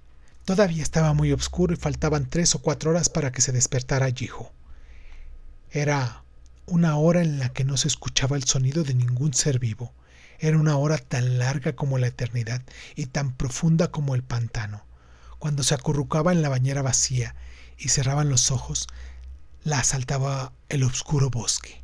La lluvia negra cayendo sobre el cuerpo de Jeong-hye como una andanaza de lanzas y sus pies desnudos y huesudos cubriéndose de barro. Cuando sacudía la cabeza para borrar esa imagen, unos árboles verdes en pleno verano temblaban ante sus ojos como gigantescas llamas. ¿Sería por las fantasías que le había contado Jeong-hye? Los innumerables árboles que había visto a lo largo de su vida, los bosques que cubrían el mundo como un mar insensible, se batían sobre su cuerpo cansado en forma de olas ardiendo. Las ciudades, los pueblos y las carreteras no hacían más que flotar encima como grandes y pequeñas islas y puentes, y llevados por esas olas llameantes, se movían lentamente hacia alguna parte. No sabía qué significaban esas olas. Tampoco sabía qué le decían esos árboles que contemplaban al final del estrecho sendero de la montaña, irguiéndose en llamas verdes en medio de las penumbras de la madrugada. Sin embargo, de ningún modo eran palabras cálidas, tampoco eran reconfortables, ni le levantaban el ánimo. Por el contrario, eran palabras tan frías que llegaban a ser crueles y escalofriantes. Por mucho que miraban a su alrededor, no encontraban ningún árbol dispuesto a recibir su ayuda. Ninguno de ellos quería aceptarla. Solo se limitaban a cerrarle el paso, obstinados y temibles, como enormes bestias vivas. El tiempo no se detiene. Cierra las tapas de todos los envases herméticos, empezando por el termo. Va guardando todo en el bolso.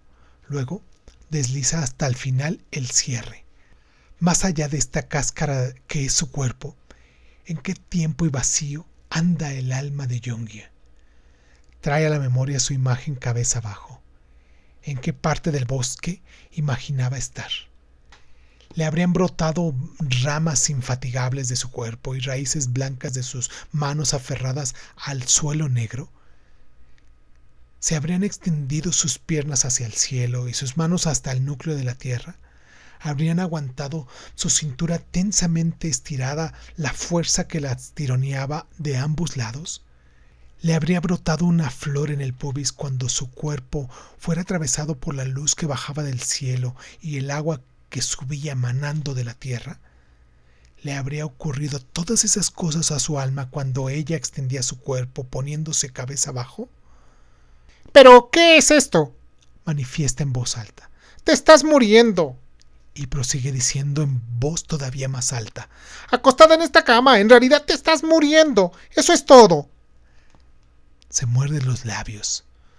Sus dientes hacen tanta fuerza que sangran. Contienen el impulso que siente de aprisionar entre sus manos la cara insensible de Yongie y sacudir con violencia su cuerpo espectral para lanzarlo al suelo. Ya no queda más tiempo. Se cuelga el bolso al hombro y empuja la silla. Sale de la habitación con la espalda encorvada. Al darse la vuelta, el cuerpo rígido de Yongie sigue tumbado y cubierto por la sábana. Se muerde los labios con más fuerza que antes y dirige sus pasos hacia el vestíbulo. Una enfermera de melena corta se sienta ante una mesa del vestíbulo con una canastilla blanca que contiene distintos tipos de corta uñas. Los pacientes se ponen en fila para recibir uno. Tardan mucho en elegir, como si todos tuvieran algún preferido. A un lado, un ayudante de enfermería con el pelo recogido les corta las uñas a los pacientes que sufren de demencia senil. Se queda contemplando el espectáculo en silencio. Los objetos con punta que pueden infligir una herida y los que son largos como cuerdas y pueden ser usados para estrangular están prohibidos en el sanatorio. En parte porque pueden causar daños a los demás, pero sobre todo por temor a los pacientes que se hagan daños ellos mismos. Contempla a los enfermos, que se concentran en sus manos para poder devolver el cortaúñas en el tiempo estipulado. El reloj de la pared señala las 2:05. Le parecen ver temblar la bata blanca del doctor cuando se abre la puerta del vestíbulo. Es el médico de Yongie. Se da la vuelta y cierra la puerta con un movimiento diestro. Si bien debe de ser igual en todos los hospitales, en los sanatorios psiquiátricos, la autoridad de los médicos especialistas parece ser todavía más absoluta. Seguramente es así porque los pacientes están encerrados, como si hubieran divisado a un salvador. Los enfermos se agolpan a su alrededor. Doctor, un momento. Usted habló con mi esposa. Si le dijera que puede darme de alta... dice un hombre de edad mediana e introduce un papelito en uno de los bolsillos de la bata del médico. Este es el número de teléfono de mi mujer. Si me hace el favor de llamarla... Interrumpiéndolo, se adelanta un anciano que parece sufrir de demencia senil. Doctor, cámbieme de medicación. Siento todo el tiempo un zumbido en los oídos. Le digo que me suenan los oídos. Entonces se acerca una mujer que sufre de paranoia y comienza a gritarle: «¡Doctor! ¿No piensa hablar conmigo? Ya no puede aguantar que me peguen». «¿Pero qué hace? ¿Por qué me da patadas? No me pegue y dígamelo de buenas maneras». El médico esboza una sonrisa profesional y serena y la tranquiliza. «¿Cuándo le he dado patadas? Espera un momento, es que estoy hablando con este señor. ¿Desde cuándo empezaron a zumbarle los oídos?» La mujer espera golpeando con los pies en el suelo, mientras su rostro ceñudo refleja desconsuelo y angustia, más que agresividad. Entonces se abre de nuevo la puerta del vestíbulo y entra un doctor al que ve por primera vez. «Es el médico clínico», le indica Vallejo, que se ha acercado a ella sin que se diera cuenta. Debe de ser el doctor de medicina interna que hay en todos los psiquiátricos. Es muy joven y da la impresión de ser una persona fría pero inteligente. Cuando el médico de Young-hye logra finalmente desembarazarse de los pacientes, se acerca a ella haciéndole resonar sus tacones. Sin darse cuenta, ella se echa para atrás. ¿Trató de hablar con ella? «Me parece que está inconsciente». Así parece por fuera, pero tiene músculos rígidos. No es que no tenga conciencia, sino que la tiene fijada en otra parte. Si viera su reacción cuando se la saca de ese estado, se daría cuenta de que está completamente despierta, le dice el médico con una actitud seria y hasta un poco tenso. Puede ser muy duro para usted, que es su familiar. No será de mucha ayuda, así que quizás sea mejor que no esté presente. Lo entiendo, pero creo que estaré bien, responde ella. Un auxiliar carga sobre los hombros a Young-hye, que se resiste retorciéndose, cruza el pasillo y entra en una habitación vacía para 2 personas. Siguiendo a los médicos, ella también se dirige a esa habitación. El médico tenía razón. Young-hye está consciente sin duda alguna. Se debate violentamente, haciendo que parezca imposible que hace un rato estuviera tan inmóvil. De su boca salen gritos apenas ininteligibles. «¡Soltad! ¡Soltadme!». Los 2 auxiliares y los 2 ayudantes de enfermería agarran a Young-hye, que sigue pataleando, y la acuestan en la cama. A continuación, le atan los brazos y las piernas. «¡Quédese fuera!», le dice la enfermera jefe al verla inquieta y sin saber qué hacer. «Es difícil de soportar para los familiares. ¡Quédese fuera!». En ese instante, ve el brillo en los ojos de Young-hye que se clavan en ella. Sus gritos se hacen más vehementes. Le brotan de la boca una rista de palabras indiscernibles. Agitando piernas y brazos, parece que Young-hye fuera a desembarazarse de sus ataduras para correr hacia ella. Sin darse cuenta, se acerca a su hermana. Young-hye retuerce sus brazos desencarnados y se le forma una espuma blanca en la boca. «¡No! ¡Quiero!». Por primera vez grita algo comprensible. Es casi como un aullido animal. «¡No quiero! ¡No quiero comer! ¡Young-hye! ¡Young-hye!». La llama, tomándola con las manos de las mejillas convulsas. La mirada dominada por el miedo de Young-hye le hiere los ojos como un latigazo. «¡Salga de aquí! ¿No ve que estorba?». Los auxiliares la cogen de las axilas y la levantan en vilo. Sin poder siquiera resistirse, es empujada al otro lado de la puerta. La enfermera la coge del brazo y tira de ella. «¡Quédese fuera! Se agita más porque usted está aquí». El médico se pone unos guantes de látex, toma el tubo que le tiende la enfermera y lo unta uniformemente con un gel. Entretanto, los auxiliares inmovilizan la cara de Young-hye con toda su fuerza de sus manos. Al ver que se acerca el tubo, la cara de Young-hye enrojece a más no poder y se libra de la opresión. Tal como había dicho el auxiliar, es imposible saber de dónde viene tanta fuerza. Sin poder evitarlo, ella se adelanta unos pasos, pero la enfermera la coge del brazo y le impide avanzar. Finalmente, las recias manos del auxiliar vuelven a sujetar las mejillas desencarnadas de Young-hye. Entonces, sin perder la ocasión, el médico introduce el tubo por su nariz.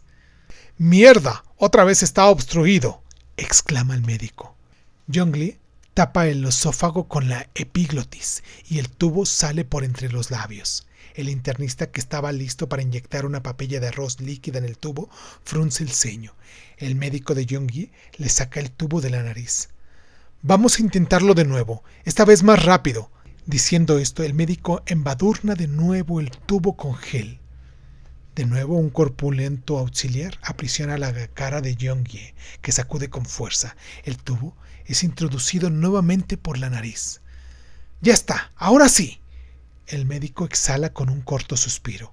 Las manos del internista se mueven ágiles. Con la ayuda de una jeringa, comienza a inyectar la papilla líquida por el tubo. La enfermera que la sostiene del brazo le susurra al oído cogiéndola más fuerte. ¡Ya está! Todo ha salido bien. Ahora la van a dormir para que no vomite. En ese instante en el que la enfermera jefe está a punto de sacar la inyección para administrarle el sedante, la ayudante lanza repentinamente un agudo chillido. Ella se libera del brazo que la agarra y corre hacia la cama. ¡Déjeme ver! ¡Muévase! Aparta el hombro del médico y se pone delante de Jeong-hye. La cara del ayudante que sostenía el tubo está llena de sangre. La sangre emana del tubo. Brota a borbotones de la boca de Jeong-hye.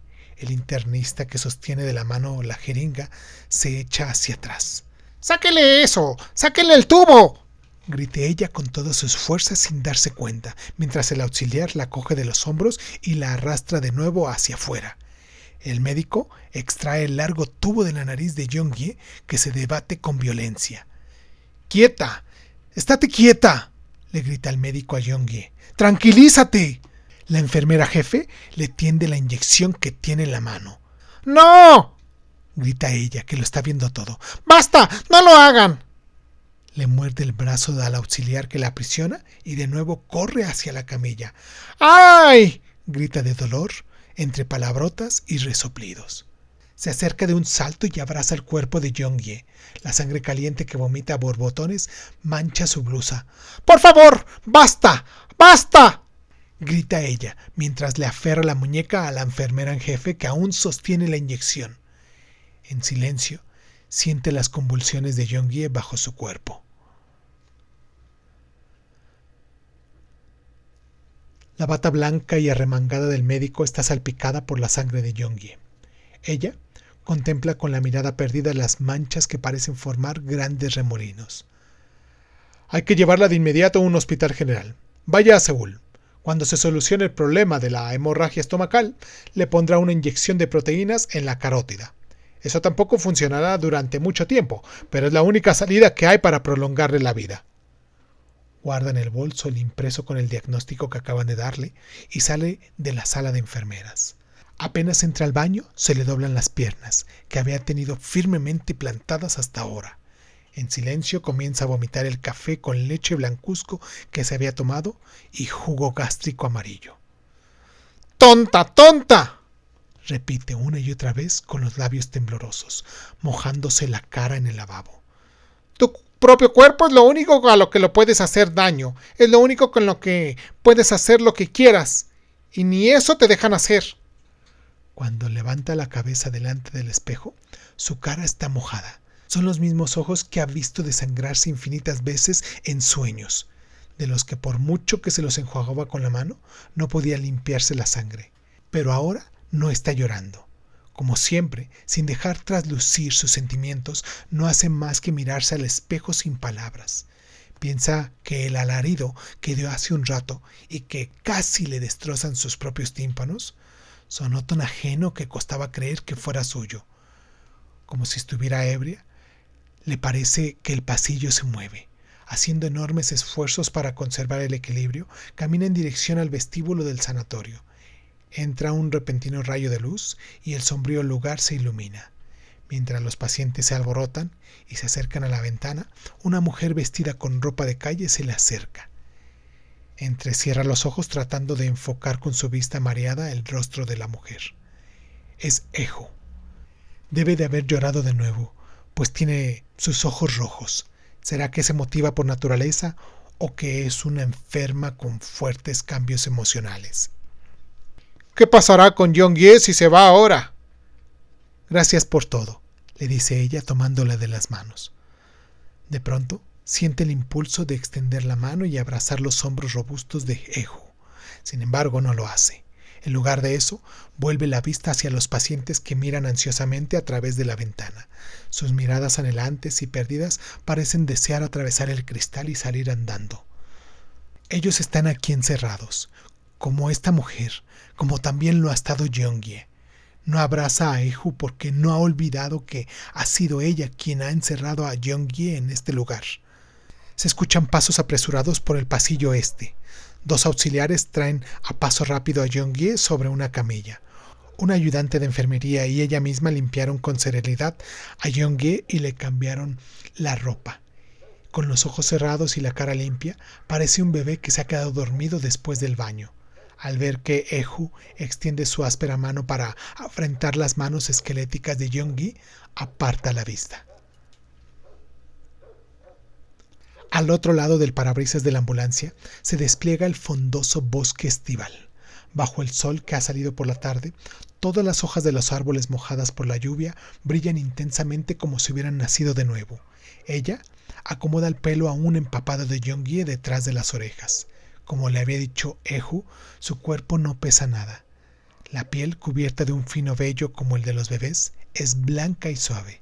Mientras le enjabona la espalda, de donde le sobresalía cada una de las vértebras, se acordó de las innumerables veces que se bañó con ella cuando eran niñas, limpiándole la espalda y lavándole la cabeza.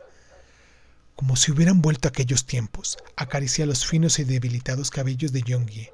En el instante en el que piensan que son iguales a los de Jihu cuando estaba en pañales, le parece que los tiernos dedos del niño rozan sus cejas y queda confundida.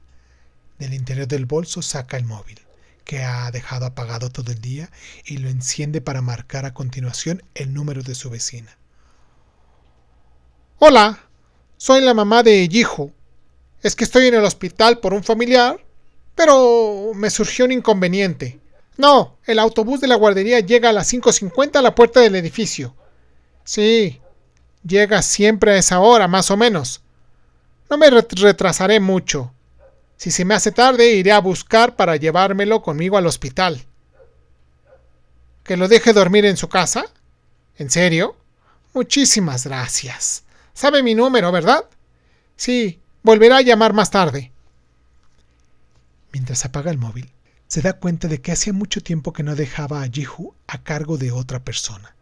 Después de que se marchara su marido, había cumplido a rajatabla la regla que se había impuesto de pasar con el niño todas las tardes y fines de semana. Una profunda arruga cruza su frente, sintiendo que la vence una repentina somnolencia. Reclina la espalda contra la ventanilla de la ambulancia. Con los ojos cerrados, se pone a pensar. Jihu crecerá muy pronto.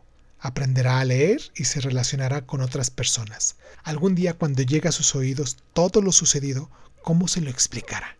Aunque Jihu era sensible por naturaleza y enfermaba a menudo, había crecido hasta ahora con un carácter alegre. ¿Podía seguir protegiéndolo para que fuera siempre así? Recuerda los cuerpos desnudos y enredados como hierbas de su marido y Jeonghye.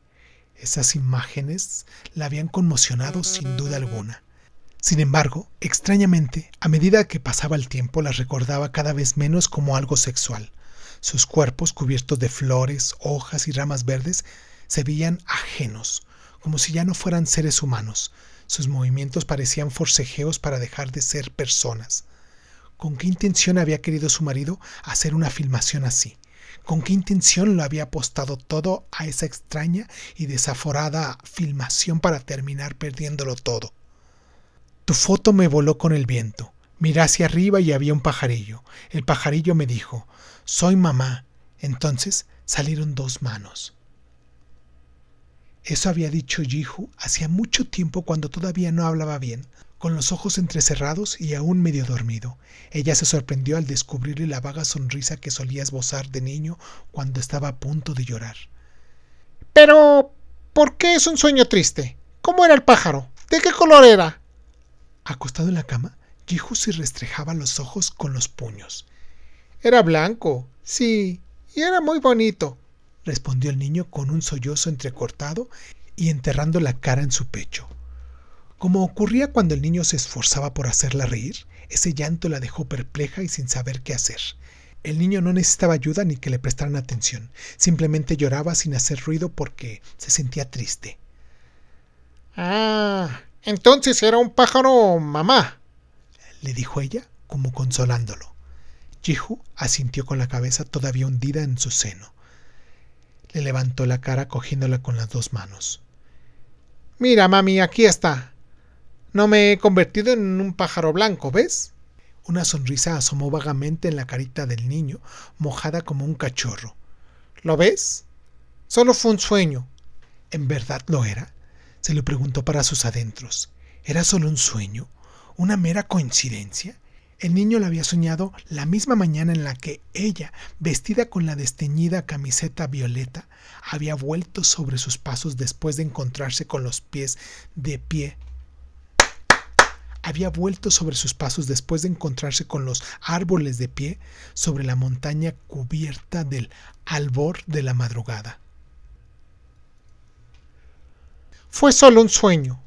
Era lo que se decía en voz alta cada vez que se acordaba de la cara que tenía Jihu ese día. Sorprendida por su propia voz, abre los ojos de par en par y mira precipitadamente a izquierda y derecha. La ambulancia sigue recorriendo a toda velocidad el camino en declive. Su mano tiembla visiblemente mientras se acomoda el pecho despeinado. No se explica cómo pudo pensar en abandonar al niño con tanta facilidad. Como ni ella misma puede entender semejante irresponsabilidad cruel, no se lo puede confesar a nadie ni tampoco puede pedirle perdón por ello. Simplemente lo que le dice el sentido de la verdad, que es glaciar hasta el escalofrío, es que si su marido o Jeong-ye no hubieran cruzado los límites de ese modo, si no hubieran hecho que todo se desmoronara como una montaña de arena, y si se hubiera derrumbado, no habría podido volver. Entonces la sangre que había vomitado hoy Jeong-ye debería haber brotado de su propio pecho. Jeong-ye lanza un quejido como si fuera a despertarse. Por miedo a que vomite sangre de nuevo, ella saca rápidamente su pañuelo y se lo acerca a la boca. En lugar de vomitar, Jeong-ye abre los ojos. Sus negras pupilas se fijan en ella. ¿Qué estaría debatiendo detrás de esos ojos? ¿Qué tipo de terror, ira, dolor o infierno que ella desconoce se agazaparía entre ellos? Jeong-ye, la llama con un tono mustio. Pronuncia Jeong-ye, no como si quisiera responder a su llamada, sino como si se resistiera a responder, y vuelve la vista. Ella extiende su mano temblorosa, pero enseguida la baja. Se muerde con fuerza los labios, pues de repente se acuerda de esa madrugada en la que bajó por el sendero de la montaña. El rocío que empapaba sus sandalias le transmitía el frío de sus pies desnudos. No lloró ni nada parecido, pues no podía comprender qué quería decir esa humedad fría que mojaba su cuerpo hecho jirones y subía por sus venas resecas. Simplemente se filtraba en su interior y la calaba hasta los huesos. ¿Quizás todo esto? Le susurra a Jeong-ye de pronto, despegando los labios. El vehículo se sacude al atravesar un bache del camino. Haciendo fuerza con las manos, coge a Jeong-ye de los hombros y sigue diciéndole: no sea más que un sueño. Baja la cabeza y, como si estuviera poseída, acerca sus labios a la oreja de Jeong-ye y le habla marcando cada una de las palabras. En los sueños todo parece real, pero cuando te despiertas te das cuenta de que no es así. Cuando despertemos algún día, entonces... Levanta la cabeza. La ambulancia toma la última curva del camino serpenteante. Ve a un pájaro negro que parece un milano volando hacia los nublarones. Heridos por un penetrante rayo de luz estival, sus ojos no pueden seguir acompañando sus aleteos. En silencio, respira profundamente. Mira con fiereza los árboles que arden a la vera del camino. Mira las verdes llamas que se agitan con incontables bestias en pie, como si esperara una respuesta. Mejor dicho, como si la reclamara. Su mirada es sombría y tenaz. Suscríbete a Crónica Lunares de Izun en Spotify y otras plataformas de audio y de podcast. Si te gusta lo que estamos haciendo, regálanos un like, comparte este audio en tus redes sociales y sobre todo, déjanos un comentario con tus inquietudes, ¿vale? Crónica Lunares de Izun es un programa de divulgación cultural conducida, narrada y comentada por Irving Sun y en muchas ocasiones por invitados especiales. Si quieres participar leyendo tu cuento favorito en voz alta, recuerda ponerte en contacto con nosotros.